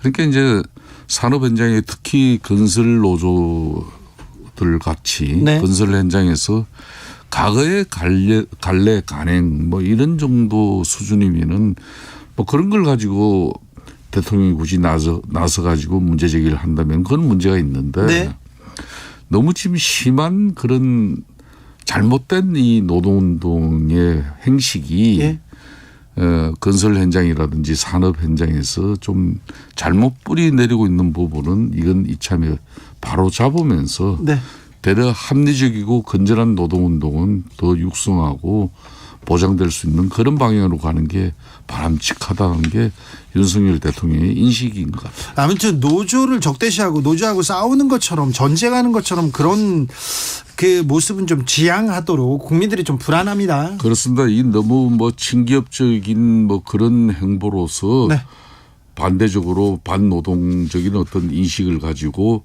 국정을 운영을 한다면 그건 문제이겠지만은 뭐 윤석열 대통령의 행보는 지난 작년에 대선 기간 이전에 후보자 시설도 그렇고 또 대통령 당선이 된 이후에도 경제 5단체 방문보다 노동단체 방문을 우선시했어요. 아, 그래요? 그렇기 때문에 반노동 입장의 어떤 그런 대통령으로서의 지금 인식과 사고로서 노동계획을 추창하는 것은 아닙니다. 네. 하나만 더 물어볼게요. 예. 김병준 전 고문이요. 예. 고문이 전경련 전국경제인연합회 회장으로 이렇게 가셨어요. 예. 근데 정치인이 경제단체 장에 돼가지고 첫 마디가 나는 전경련 그 정경유착 고리 끊어내겠다 이렇게 얘기하는데 정치인이 정경유착 고리를 끊어낼 수 있을까요? 김병준 이제 정경련 이제 직무대행께서는 네, 회장이죠. 제가 원내대표 시절에 우리 당이 위기에 빠졌을 때 네. 비상대책위원장으로 영입하신 분이죠. 네네. 뭐 그 이전까지는 정치를 하지 않았지 않습니까? 네. 그죠? 노무현 대통령 당시에 정책실장을 했고, 네. 그래 비대위원장 하면서 이제 본인이 이제 정치의 일선에 이제 뛰어들었습니다. 그 뒤에 뭐 지역구 출마도 하시고 뭐 여러 가지 정치의 행보가 있었지만은 뭐 이렇게 순탄하지는 않았고, 네. 이번 뭐 정경련 직무대행 사실상 정경련이 특히 문재인 대통령 이 국정운영 기간 중에는 경제단체로서 유명무실했어요. 예. 이걸 이제 윤석열 대통령 체제 이후에 이제 정경련을 다시 좀 살리는 어떤 그런 분위기 속에서 뭐 직무 대행을 맡았기 때문에 과거에는 뭐 정경유착적인 오해가 있었지만은 문재인 정권에서 실질적으로 그 활동을 제한받았잖아요. 네. 이제 그렇기 때문에 한 4년 정도 자성의 성찰에 이 단체는 시간을 가졌다. 네. 그렇기 때문에 그걸 바탕으로 앞으로 어떠한 정치적 유혹이나 정경유착적인 어떤 그런 경제활동으로 단체로서 행위는 없을 것이다. 네. 없을 것이다. 이걸 뭐 이야기하는 거죠. 알겠습니다. 과거에 정경련이 잘못했어요.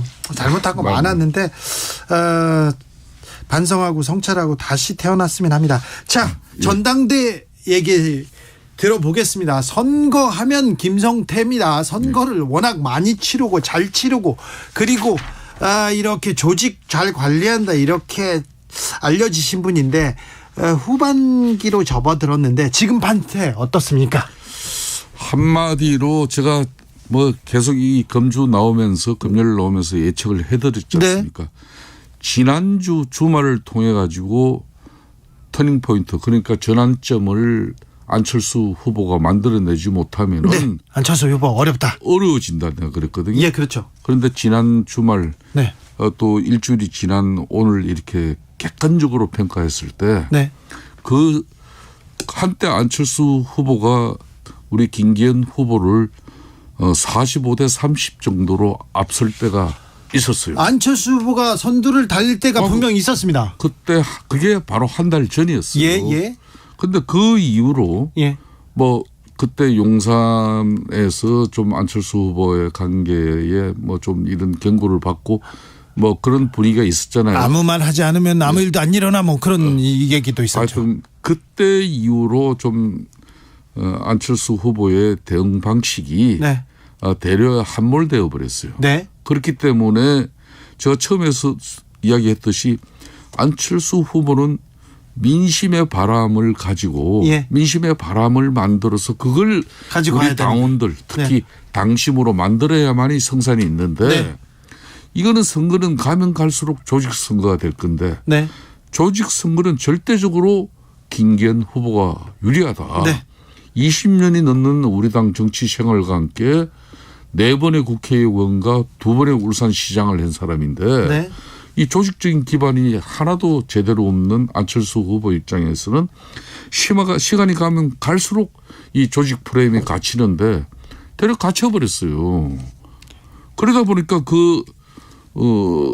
본인의 강점 그러니까 민심이 뒷받침되지 않은 우리 국민의힘 안에의 전당대회에서의 안철수의 독자적인 어떤 정치판은 만들어지지 않는 거죠. 자, 지난 주말까지 뭐 이 터닝 포인트, 뭐 결정적인 터닝 포인트를 만들어내지 못하면 안철수 의원은 철수할 수도 있다 이렇게 얘기했었는데 지난 주말에 못 만들었는데요. 못 만들었어요. 그럼 어떻게 됩니까?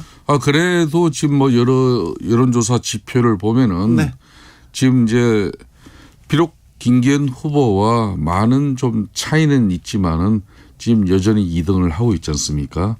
어제 발표된 리얼미터 같은 경우도 김기현 후보 44, 안철수 후보가 22, 거의 뭐 더블 스코어 차이지만은 그래도 2위예요.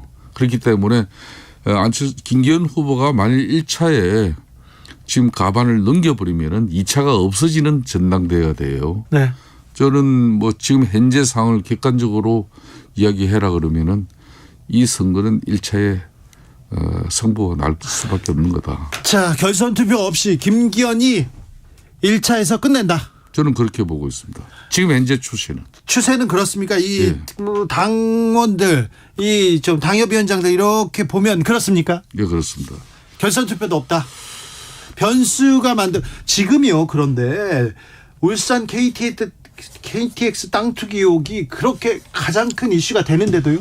그러니까 안철수 후보가 45%의 지지율도 있었다고 제가 조금 전에 이야기했잖아요. 네. 그런 지지율이 쭉 빠지고 정체되면서 지난주 같은 경우도 이 5%가 빠지는데 5%에 빠지는 게 이게 이제 천하람 후보 쪽으로 이동이 되는 거예요. 예.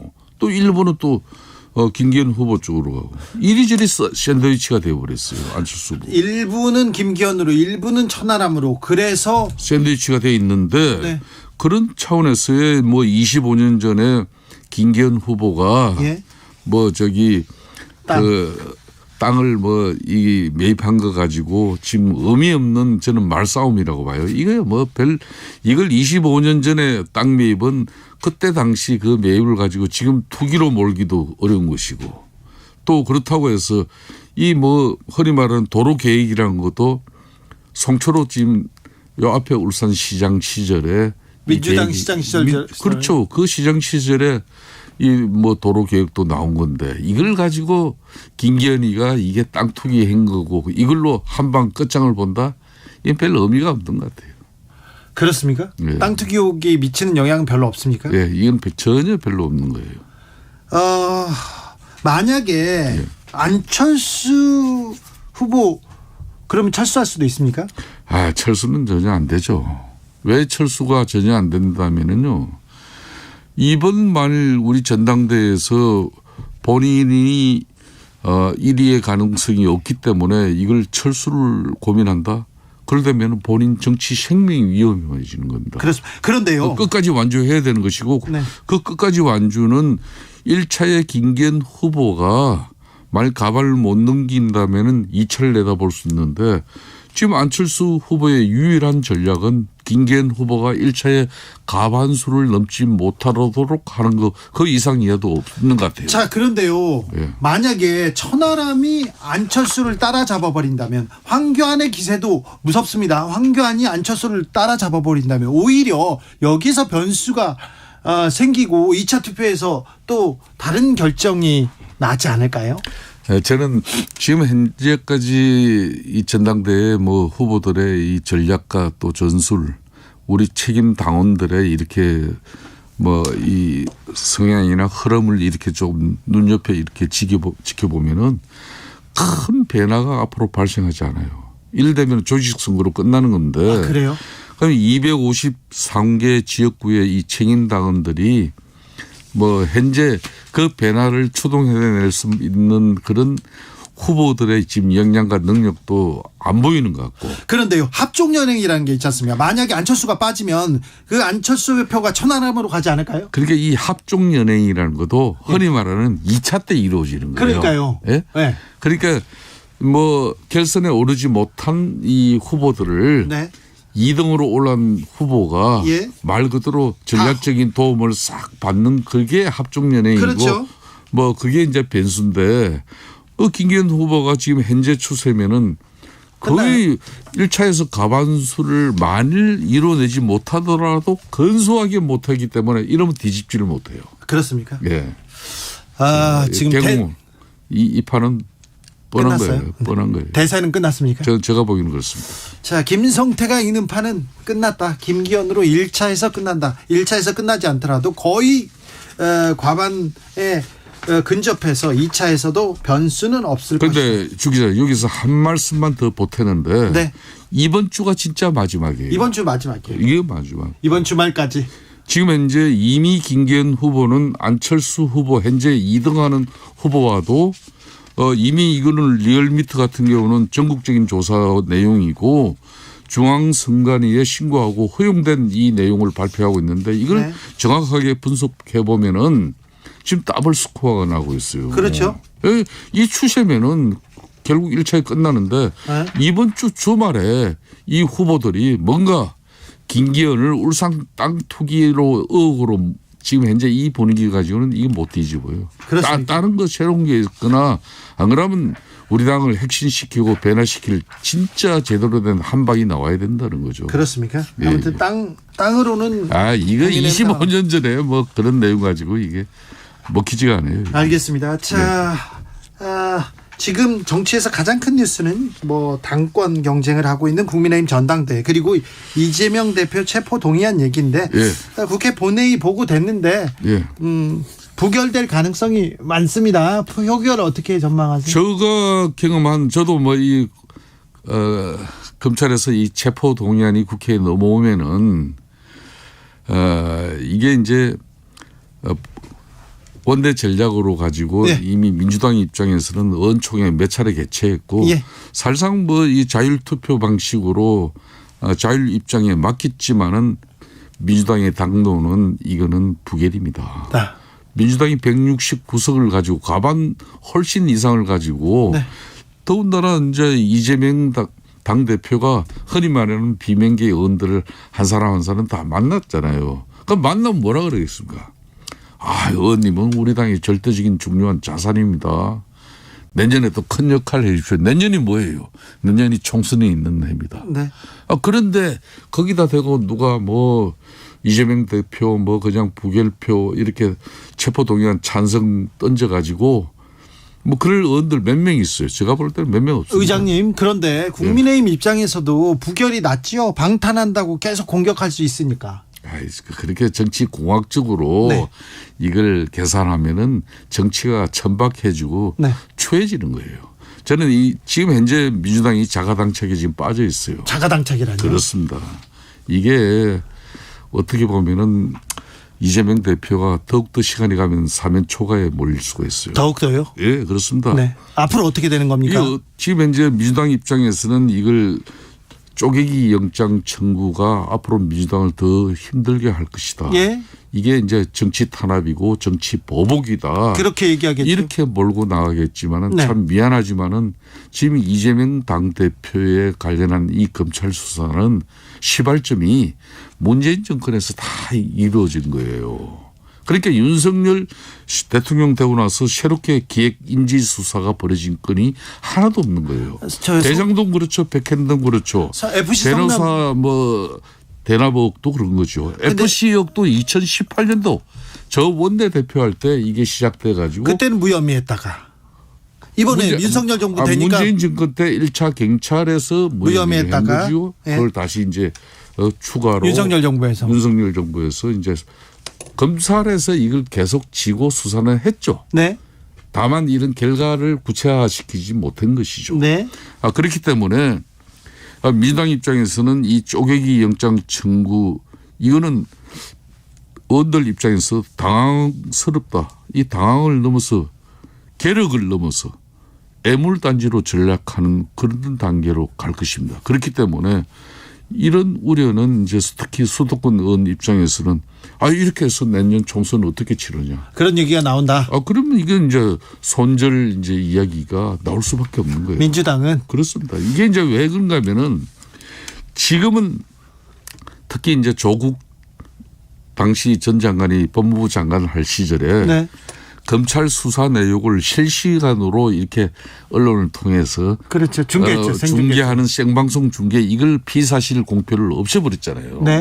그렇기 때문에 이제 검사들이 수사한 내용이 과거처럼 이렇게 막 흘러나오지가 못해요. 그런데 이제 앞으로 흘러나오긴 했죠. 이제 영장 실질 심사를 받지 않고 국회 체포 동의안 영장 청구가 되지만은 네. 이건 부결될 것은 뻔하고 네. 그럼 기소는 이루어질 거예요. 기소할 거죠. 기소되고 나면 뭐가 됩니까? 내용들이 나오죠. 이제 재판이 이루어집니다. 예. 그러면 한 달 보름 내지 두 달에 한 번 정도는 이제 재판이 이루어지는데 이 법정에는 기자들이 다 이제 들어갑니다. 네. 그러면 그 검찰 수사 내용들뿐만 아니라 이 공소 유지 과정에서 이 공소장에 그동안 전혀 알지 못한 내용들이 다 쏟아져 나옵니다.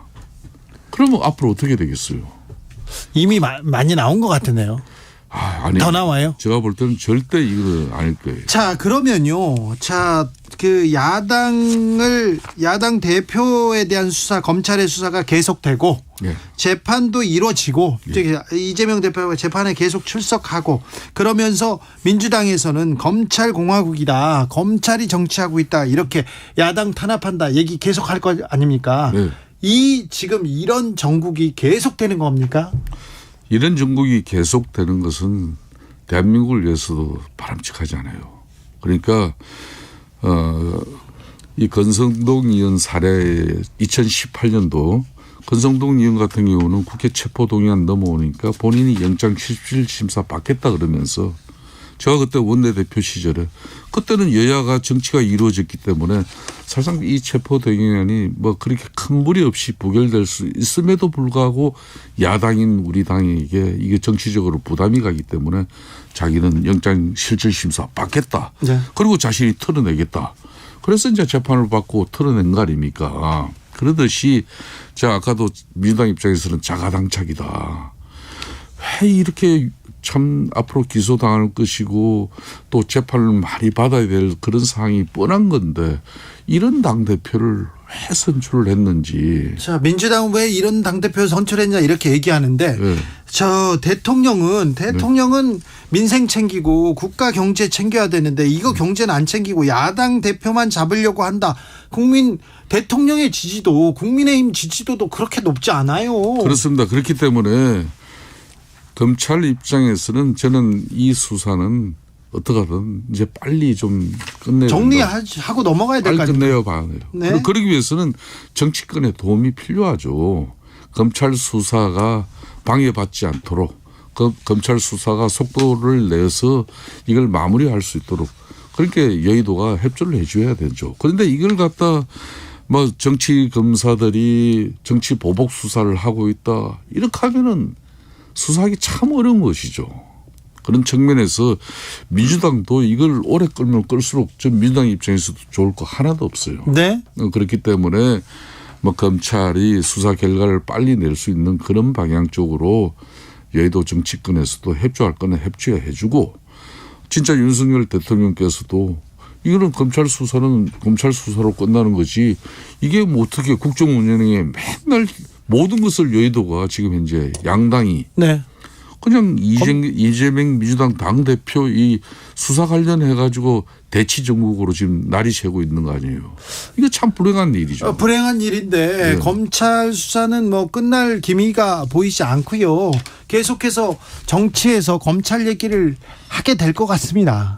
그러니까 이제 민주당 입장에서도 그러면 이재명 대표가 작년 대선에서 대통령이 당선되면은 이런 수사는 없었을 것이다. 이런 이야기를 하는데 네. 그게 대단히 잘못된 생각 아닙니까?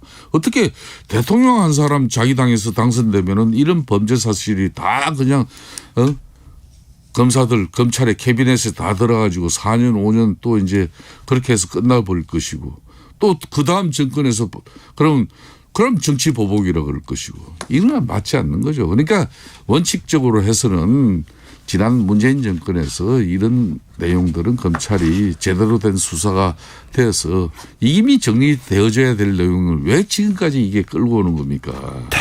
이게 안 맞잖아요. 앞으로 이래서는 안 되는 겁니다. 알겠습니다. 한때 안철수 후보가 1위를 달리던 때가 있었다. 조사 개요 말씀드립니다. 쿠키뉴스 의뢰로 한길리서치가 지난 4일에서 6일 조사했습니다. 그때는 안철수 후보가 29.7%로 1위였고요. 김기현 후보는 17.7%였어요. 그런데 21일부터 22일까지 리얼미터가 미디어 트리뷴 의뢰로 지지율 조사를 했는데 김기현 44, 안철수 22.6, 천하람 15.6, 황교안 14.6%였습니다. 김성태 의장께서는 결선 투표 없이 1차에서 끝난다 이렇게 얘기하셨는데 지켜보자고요. 자세한 사항은 중앙선거 여론조사심의위원회 홈페이지 참조하시면 됩니다. 지금까지 정치의 맛이었습니다. 김성태 상임의장과 함께했습니다. 감사합니다. 예, 감사합니다. 정치 피로, 사건 사고로 인한 피로, 고달픈 일상에서 오는 피로. 오늘 시사하셨습니까? 경험해보세요. 들은 날과 안 들은 날의 차이. 여러분의 피로를 날려줄 저녁 한 끼 시사 추진우 라이브.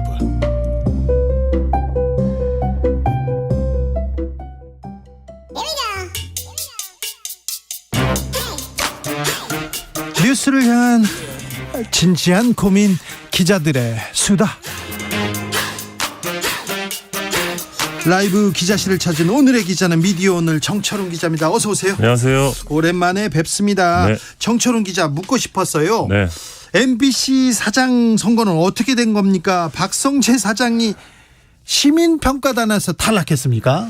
예, 이게 사실 MBC 출입 기자들도 그렇고 네. MBC에 있는 모든 분들이 대부분 이제 박성재 사장이 연임하지 않겠냐 네. 예측을 많이 했었는데 그 예측이 완전히 빗나갔고. 정철훈 기자도 그렇게 봤죠. 예, 저도 이제 예측에 실패했고요. 예. 그 이제 16명의 후보가 지원을 했었고 네. 그중에 이제 1차 면접을 통해서 3명이 결정됩니다. 네. 그래서 그 3명이 지난주 토요일 날 시민평가단 면접을 봤는데 네. 그 3명 중에 2명이 최종 후보에 올라오고 1명만 떨어졌는데 박성재 사장이 떨어진 거예요. 예. 네. 그래서 다들 되게 놀랐는데 시민들이 투표로 뽑았는데 박성재 사장이 탈락했습니다. 예, 그 156명의 시민평가단이 이제 각각 2표씩 행사를 했어요. 2명을 뽑았는데 박성재 사장이 탈락을 하면서 이 제도에 뭔가 문제가 있는 거 아니냐라는 주장도 있었고 아니 그 제도를 박성재 사장 측에서 만든 거 아닌가요? 뭐 방송문화진흥회에서 이제 그러니까 박성재 사장이 있을 때. 예. 그리고 시민들한테 뭐 평가를 물어봤는데 제도가 잘못됐다고 얘기하는 건 잘못된 것 같고요. 예, 그래서 이제 박성재 사장도 뭐 제도를 탓할 생각은 없다 그러면서 결과를 존중한다 하면서 받아들였는데 네. 근데 지금 MBC 상황이 좀 복잡합니다. 네. 어제 이제 주주총회에서 이제 신임 사장으로 안영준 기획조정부 소속 부장이 이제 임명이 됐는데 부장이 사장이 됐습니다. 예, 이분이 이제 뭐 국장이나 본부장이나 어떤 주요 보직을 맡은 경력은 없습니다. 네. 예, 그래서 좀 내부에서 좀 비주류로 평가가 되는데 그렇죠. 내부에서 비주류 기자가 지금 사장에 올랐습니다. 예, 근데 지금 이제 취재를 해보면 이분이 좀 고립되어 있다라는 느낌 좀 받고 있는데 네. 안영준 사장과 관련된 비위 제보가 지금 있기 때문입니다. 일단 국민의힘에서 그리고 보수 진영에서 안영준 사장을 엄청 때리고 있는 것 같더라고요. 예, 그렇기도 한데 이분이 이제 과거에 한 벤처기업의 주식을 공짜로 받았다. 뭐 그런 제보가 지금 들어왔습니다. 그래요? 예, 근데 요 과정에서 이제 안영준 사장 쪽에서는 이제 이름만 빌려줬다. 뭐 이런 식으로 해명을 하고 있는데. 이름을 빌려줬다고 하더라도 뭐 주식을 가지고 있다. 이거에 대해서는 해명해야 될 것 같은데요? 예, 그리고 또 이름만 빌려줬다고 하더라도 그 이름을 빌려준 또 대가를 받았을 수 있거든요. 그래가지고 지금 MBC 내에서 특별감사가 진행 중이다라는 이야기가 있는데 이런 가운데 전국 언론노동조합 MBC 본부에서 이 안영준 사장 가리켜서 주식 차명 소유 의혹부터 차마 입에 담기도 부끄러운 이 개인적 비위 등 의혹이 걷잡을 수 없이 퍼져나가고 있다. 예. 사장으로 선임됐다고 얼렁뚱땅 넘어가려고 해서는 안 된다. 이러면서 어떤 명확한 사실 확인을 요구하고 있는 상황입니다. 명확한 사실 해명은 해야 될 것 같습니다. 근데 네. 안영준이 누구야 그렇게 물어보는 사람들이 있는데 예. 안영준 기자, 안영준 사장은 어떤 사람입니까? 그 원래는 YTN 기자 출신인데요. 네. 2001년에 이제 MBC로 경력 기자로 입사한 케이스고 2017년에 방송기자연합회장을 했던 분입니다. 네, 방송기자연합회장을 했습니다. 기자로서는 매우 열심히 일하던 기자였어요. 방송기자협회장 시절에 이용마 기자상을 만들기도 했습니다. 예. 아무튼 정치권 그리고 사내외에서 굉장히 이제 안영준 흔들기에 나선다. 이제 박성재 흔들기는 끝났네요. 박성재 사장 그렇게 때리더니. 그렇죠. 그래서 박성재 사장이 이제 뼈 있는 한마디를 남기기도 했는데 이 나를 향한 가짜뉴스 작전이 성공한 것 같다. 그 나를 향한 어떤 음해성 주장들이 결국 시민평가단의 평가에 영향을 준 것 아니냐 이런 취지의 주장을 하기도 했습니다. 네. 시민평가에서 탈락했다. 좀 뼈 아픈 부분입니다. 네. 때린다는 표현은 압박한다 이런 얘기로 좀 단어로 순화하겠습니다. 죄송합니다. 다음 만나볼 뉴스는요? 예, 언론인들이 감옥에 가고 있어서요. 그 소식을 좀 전해드릴까 하는데. 감옥에 어떤 사람이 가고 있습니까? 예, 그 전직 국민일보 기자가 지난 17일이었습니다. 청탁금지법 위반 및 알선수재 혐의로 징역 3년에 추징금 4억 3,500만 원 선고받았습니다. 돈 엄청 많이 받았던 그분 아닙니까? 이분 상황을 좀 보면 이 경남도청 출입기자였는데 이 기자단 간사였습니다. 경남 창원에서 주택조합 사업을 하던 한 사람으로부터 이제 부탁을 받은 겁니다. 아파트 건설 사업 계획 승인 신청을 했는데 좀 빨리 허가가 될 수 있도록 도와달라. 그러니까 이 기자가 도와줍니다. 그래서 실제로 사업 계획 승인이 좀 만족할 수준으로 나온 거예요. 빨리. 그러니까 내가 좀 노력을 했으니까 대가를 달라라고 하면서 수억 원의 금품을 요구했고 그래서 알선행위에 대한 대가 명목으로 3억 4천을 받습니다. 대단한. 예, 그리고 이 기자가 또 은행 대출이 빨리 되도록 도움을 줘서 대출도요? 예, 대출도 이제 땡겨줘서 9,500만 원을 또 이제 사례비로 받습니다. 네. 그러니까 기자인데 일종의 해결사 노릇을 해준 거예요. 네. 예. 그래서 현직 기자 신분으로 작년 5월에 이제 구속이 됐고요. 국민일보는 그해 6월에 이 기자를 해고를 했습니다. 근데 이 사건이 사실 언론계에 파장이 적지 않았는데. 경남도청 기자단 간사였고 경남경찰청 검찰청 출입하던 기자였거든요. 결국 기자로서 갖게 된 어떤 인맥을 활용을 해서 부당하게 이익을 편취한 것이다. 이거는 기자단 어떤 구조, 기자단이 어떤 그 검경 권력과 유착되는 어떤 구조적인 문제에서 발생한 사건 아니냐 이런 지적도 있었습니다. 지방 언론사 중에 일부 언론사에서는요 이렇게 출입 기자가 광고 달라고 합니다. 근데 광고 안 주면 비판 기사를 쓰고 그래서 논란이 되거나 그 문제가 되는 경우가 한두 건이 아닙니다. 그런데 이분은 정말 통도 크셨어요.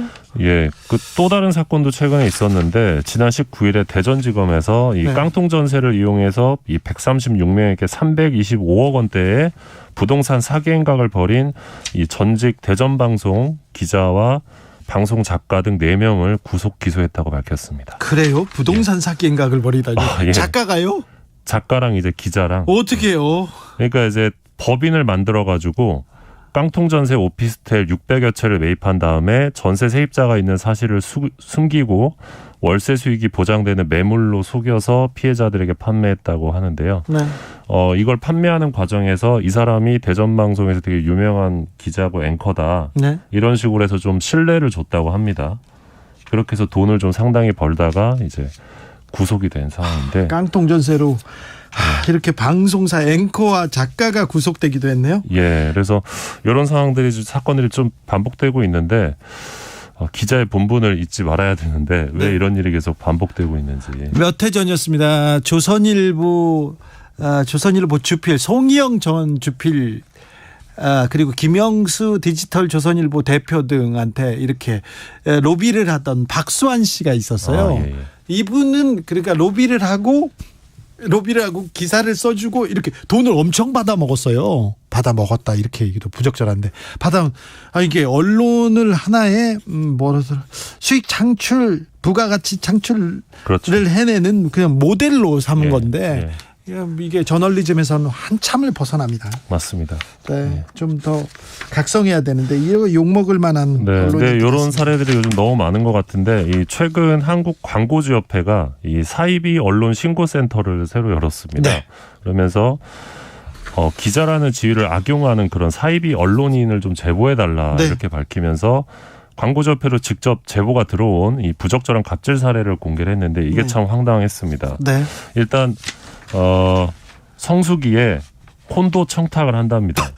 네. 그다음에 이용을 해요. 아주 좋게 이용을 한 다음에 돈을 안 내는 편집국장이 있었다고 하고요. 콘도 내놔라 그래놓고 돈을 안 내요? 네.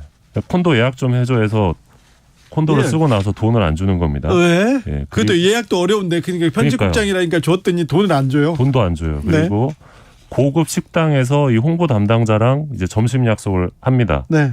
근데 약속을 직전에 취소해요. 네. 취소한 다음에 야 이거 먹은 셈 치고 일단 결제를 좀 해달라. 예. 그런 다음에 주말에 가족들과 이 호텔에 가서 고급 식당에 가서 이용한 편집인이 있다고 합니다. 아이고야. 네. 그리고요. 그래서 이거 참 황당한데 그리고 이제 언론사 행사에 참석한 기업 홍보 담당자들에게 네. 자기 자녀의 청첩장을 전달하고 예. 기자들에게도 출입처에 청첩장 전달을 강요한 국장급 간부도 있었고요. 예. 그러니까 전혀 일면식도 없는 사람들한테 다 청첩장을 뿌리라는 겁니다. 그렇죠. 예. 그리고 홍보 담당자와 업무 미팅 자리였는데 이 자리를 언론사 회식 자리로 이용을 하고 비용은 기업에서 처리하게 한 그런 국장급 간부도 있었고요. 네. 그리고 이제 단골 술집에 갑자기 홍보 담당자를 부릅니다. 네. 그런 다음에 외상값 처리를 요구한 기자도 있었다고 합니다. 그런 사람도 있습니다. 네, 룸사롱 접대를 요구한 기자, 한 방송사 기자고요. 또 보수 신문의 기자들인데 2배, 3배를 그 카드로 긁게 해요. 카드로 이렇게 먼저 결제하기로 하고 자기가 또 나중에 가겠다 이런 사람도 있었어요. 광고주 협회에다가 이게 신고하면 됩니까? 예. 아무튼 이런 사례들이 좀 쌓이면 쌓일수록 예. 회복할 수 없는 건데 언론의 신뢰라는 게 참 네. 부끄럽습니다. 네, 예. 부끄럽네요. 최수연님, 그게 깡패지 기자입니까? 얘기하는데 이 언론사의 지위로 기사 쓴다고 이렇게 괴롭히고 그러면 그거 깡패입니다. 기자 아니에요. 네, 맞습니다. 요즘은 이제 기사를 안 쓰는 조건으로 광고를 요구하기도 하고요. 네. 기사를 쓰는 조건으로 광고를 요구하기도 합니다. 네. 그리고 세미나나 시상식 같은데 협찬 안 해주면 또 보복성으로 기사를 쓰기도 하고요. 그런 경우 많죠. 네, 이게 깡패네요. 깡패네요. 자, 이런 내용이 있으면 광고주 협회에다가 제보하시면 되고요.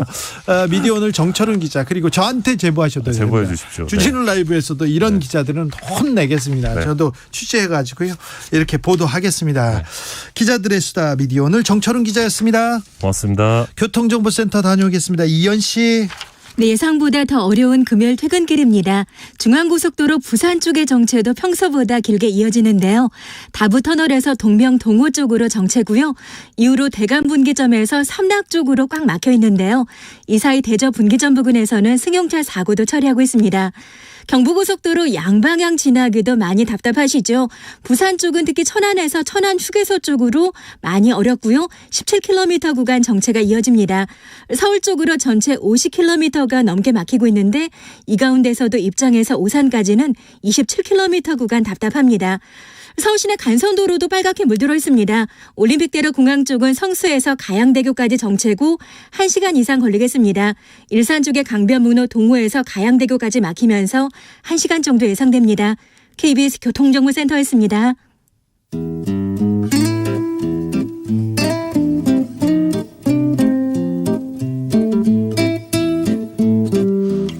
현실에 불이 꺼지고 영화의 막이 오릅니다. 영화보다 더 영화 같은 현실 시작합니다. 라이너의 시사회.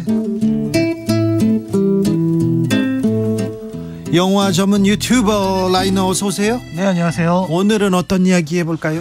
네, 오늘 소개할 영화가 저 개인에게도 되게 특별한 작품이거든요. 특별합니까? 왜냐하면 이제껏 굉장히 많은 한국 영화를 만나면서 네.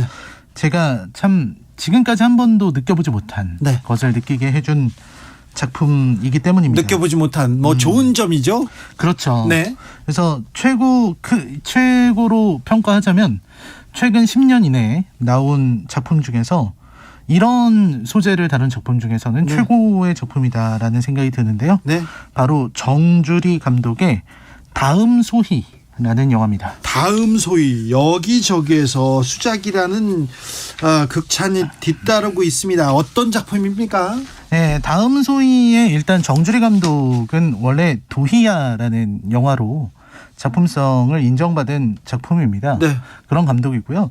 도희야에 이어서 이번 다음 소희 역시 칸 영화제에 초대가 되면서 굉장히 기대감을 높인 작품이거든요. 네. 그리고 아주 작은 금액 저예산으로 만든 영화기도 합니다. 네, 노동자의 얘기를 담은 작품이죠. 네, 노동자의 이야기를 담고 있고요. 사실 우리나라에 많은 영화들이 나오는데 정작 노동자의 현실을 다룬 작품은 손에 꼽습니다. 네. 몇 작품 없거든요. 네. 나는 나를 해고하지 않는다라든지 몇 작품이 정말 없어요. 예.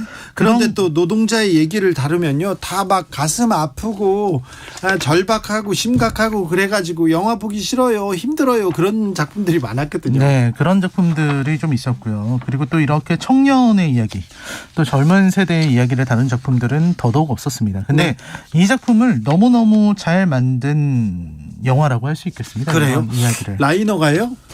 저렇게 선량한 얼굴을 가지고 순한 얼굴을 가지고 영화에 대해서 혹평을 하는 걸로 되게 유명한데, 그렇죠. 잘못 만들면 가차없이 비평한다고 하는데, 그런데 다음 소위에 대해서는 극찬을 더 이렇게 늘어놓습니다. 자, 영화 속으로 들어가 보겠습니다. 네, 영화는 이제 늦은 밤에 연습실에서 홀로 춤 연습에 몰두하고 있는 소희의 모습으로 시작합니다. 소희. 네, 소희는 이제 여고생인데요. 네. 계속해서 춤추면서 같은 부분에서 넘어지고 다시 일어나서 춤을 추고, 이게 연습하는 장면이 나와요. 예. 그 한참 보여주다가 이제 소희의 사정을 이제 보여주기 시작하는데, 네.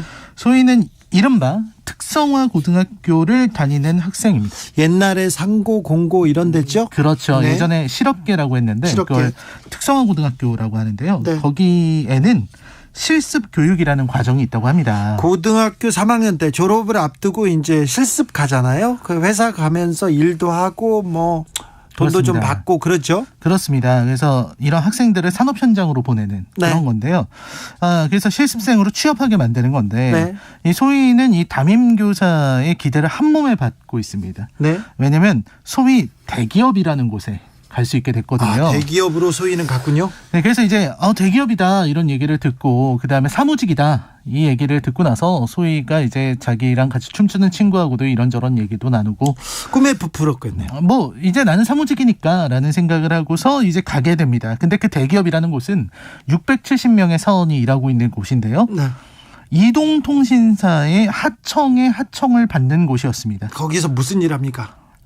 사무직이란 말에 혹했지만 결국 소희가 마주한 현실은 콜센터 직원, 그것도 콜센터에서 해지 방어팀의 직원입니다. 해지 방어팀이요?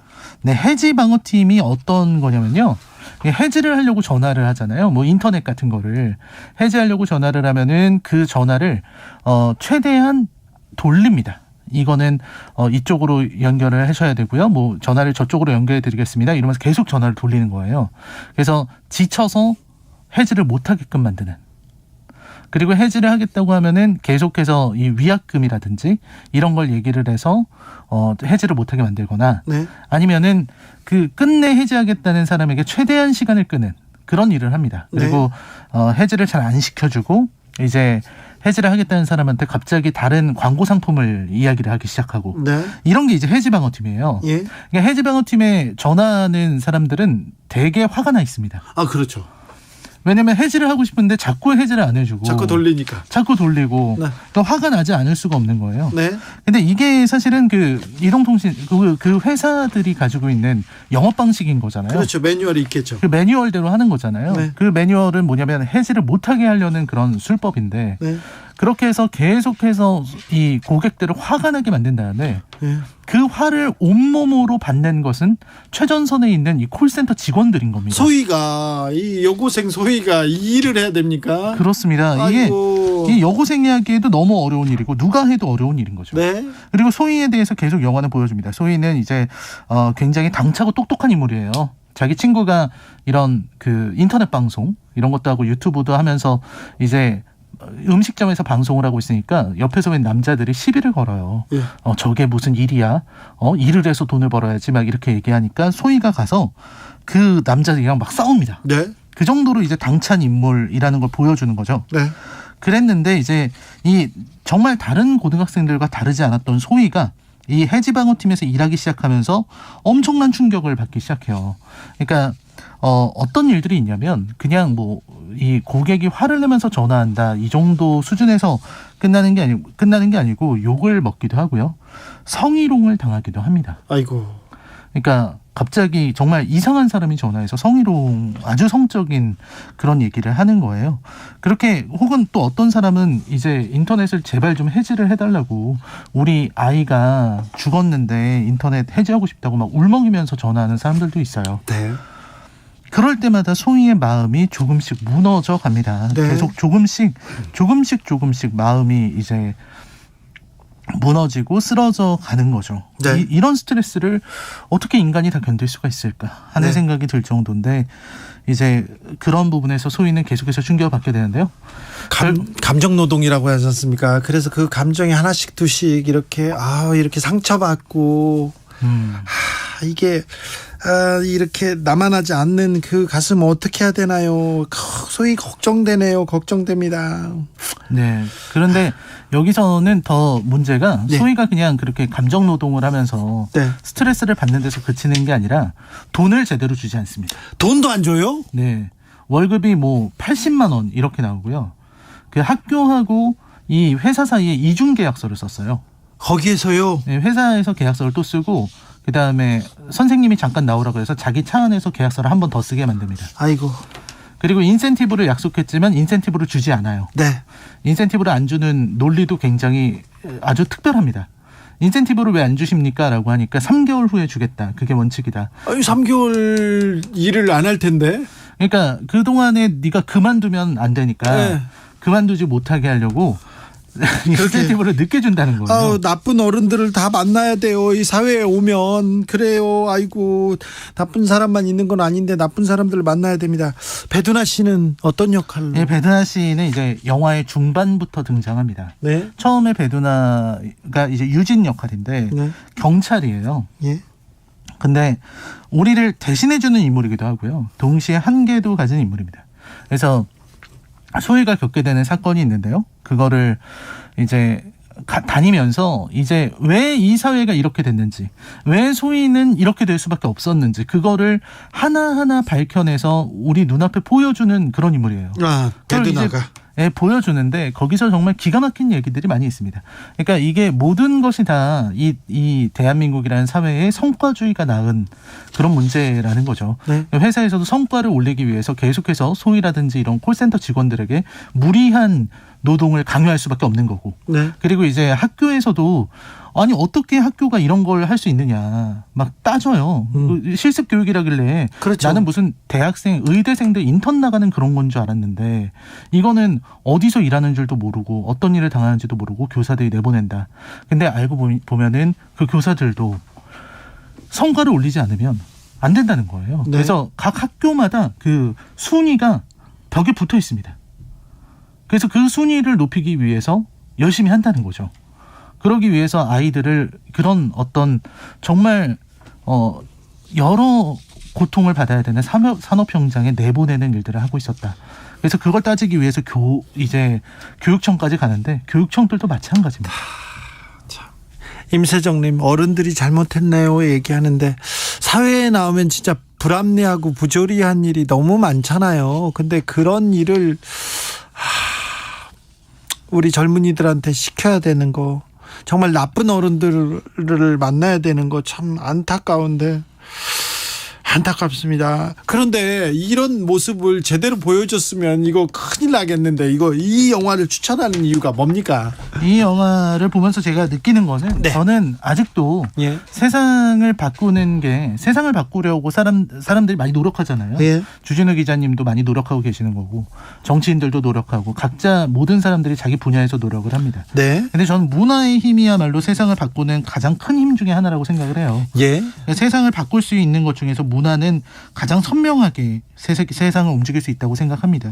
그게 영화의 힘이라고 생각하는데 다음 소희가 바로 그런 힘을 가진 영화라고 저는 생각하고 그렇습니다. 있습니다. 한 실습생이 죽었다.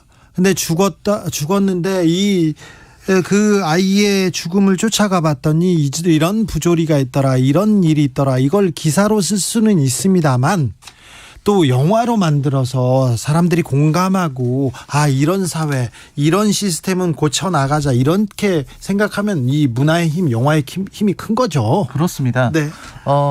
많은 얘기를 하고 싶은데 시간이 없으니까 이 영화를 보고 나오면서 제가 제일 처음 든 생각은 켄 로치 감독이 생각이 났어요. 감독? 다니엘 블레이크. 네. 그러니까 우리나라에서도 드디어 켄 로치 같은 감독이 나왔구나. 네. 다르덴 형제 같은 이런 감독이 마침내 나왔다라는 생각이 들었습니다. 이 정 감독에 대한 극찬입니다. 네, 사실 우리나라에서 어느 순간부터 노동이 상실됐다는 생각을 많이 해요. 네. 노동이라는 말을 하는 것 자체가 문제가 되는 세상이 됐다는 생각도 들고, 예. 약자가 약하다는 말을 하는 것 자체가 혐오가 되는. 노동자를 막 이렇게 적대시하는 사람들도 있어요. 그렇습니다. 그런 사람들이 일부지만 그런 사람이 있어요. 꼭 있더라고요. 그런 상황에서 이 다음 소리가 정말 소중한 작품이고요. 예? 저는 이 작품이 정말 재밌어요. 일단 재밌고 예. 볼만한 가치가 있고 연출력도 굉장히 훌륭합니다. 그래서 이런 영화가 사실 잘 됐으면 좋겠다라는 그런 생각을 되게 간절하게 하게 되는 그런 작품이었습니다. 이런 작품이 다 이렇게 잘 됐으면 한다 이렇게 응원하죠. 또 라이너도 그렇고 저도 그렇고요. 드라마 DP가 나왔을 때 모든 사람이 봤으면 좋겠다. 특별히 군대에 있는 사람, 특별히 위계 질서가 강한 그런 직장에 있는 사람들은 꼭 봤으면 좋겠다고 우리 둘이 얘기했었는데 네네네. 이번엔 다음 소위는 우리가 강추해야 될 것 같습니다. 그렇습니다. 네. 잘 돼야 될 텐데 이 영화가. 잘 돼야 되는데 네. 지금 잘 안 되고 있습니다. 잘 안 되고 있어요? 네. 잘 안 되면 이게 9997님께서 지난주 금요일에 다음 소위 소개해달라는 문자를 보냈어요. 드디어 나왔습니다. 저희는 또 정치자가 하라면 하거든요. 지난주에 보고 왔는데요. 여전히 상영관 수가 적습니다. 꼭 순익분기점 넘겼으면 하는데 이렇게 재미와 잘 만들어졌다. 여기에 또 가치가 있다. 볼만한 가치가 있다. 그러면 잘 돼야 되는데. 그렇습니다. 좀 잘 됐으면 좋겠어요. 진짜 역주행이라는 게 영화에서도 한 번쯤 있었으면 좋겠다는 생각이 들고요. 저도 이 일을 하면서 이렇게 잘 됐으면 좋겠다는 마음에 돕고 싶은 마음이 들었던 거는 이 영화 처음이었습니다. 그래요? 네. 참 조금 아쉽네요. 조금 아쉽고. 네. 나의 촛불 나왔을 때 그랬어야지. 지금 무슨 소리 하고 있어요? 나의 촛불 저 아주 좋게 봤습니다. 네네. 그때는 또 코로나 이렇게 폭발적인 중간수 60만 명씩 나와가지고요. 그런데 아무튼 좋습니다. 아까 말했듯이 이런 사회적 현상을 기사로 쓰는 것도 이렇게 사회의 파장을 이렇게 줄 수 있지만 문화적으로 이렇게 공감하잖아요.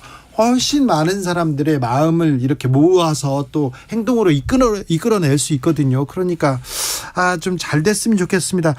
여고생을 실습시킨다고 데려가서 그렇게 그 감정노동시키고 그 사람을 그렇게 사지로 몰아서야 이게 우리의 현실이 돼서야 이걸 고치려고 노력하는 것조차 계속 그런 노력도 줄어들어서야 그러면 안 되죠. 그렇습니다. 네, 잘 돼야 될 텐데. 잘 됐으면 좋겠네요. 잘 되려고 너도 좀 해야 되겠네요. 그럼요. 저도 열심히 도우려고 여러 가지 일들을 하고 있습니다. 그렇습니까? 네. 저희도 또 노력하겠습니다. 저도 봐야 되겠네요. 네, 한번 보세요. 저는 극장 가기 좀 좀 어려워하는 사람인데 저도 좀 꼭 가보겠습니다. 유튜버 라이너가 이런 얼굴을 가지고 계속해서 호평만 하고 다닌다면서요. 그런데 극찬했어요. 극찬한 영화 별로 없는데 다음 소위였습니다. 정주리 감독이 그렇게 훌륭합니다. 굉장히 영화를 잘 만드십니다. 그래요? 네. 정주리 감독의 얘기도 조금 듣고 싶은데 아무튼 시사회에서 다음 소위에 대해서 얘기하고 생각해 봤습니다. 더 많이 고민해 볼 점을 던져주네요. 라이너 오늘도 감사했습니다. 네, 고맙습니다. 모두가 돌아간 자리 한정희의 내일 들으면서 주진우 라이브 여기서 인사드리겠습니다. 드라마 미생의 주제곡이었죠. 많이 힘들어하는 직장인들, 노동자들을 위로하는 노래인데요. 네. 한희정이 있습니다. 한희정. 네, 한정이라고 했어요? 분명히 한희정이라고 써줬는데 왜 내가 정이라고 했지? 제 친구 중에 고등학교 때 학교에서 이렇게 실습 같은 친구가 있었어요. 미애하고 희정이. 그래가지고 제가 죄송합니다. 한희정의 내일 들으면서 저는 갈게요. 저는 내일 오후 5시 5분에 주진우 라이브 스페셜로 돌아오겠습니다. 지금까지 주진우였습니다.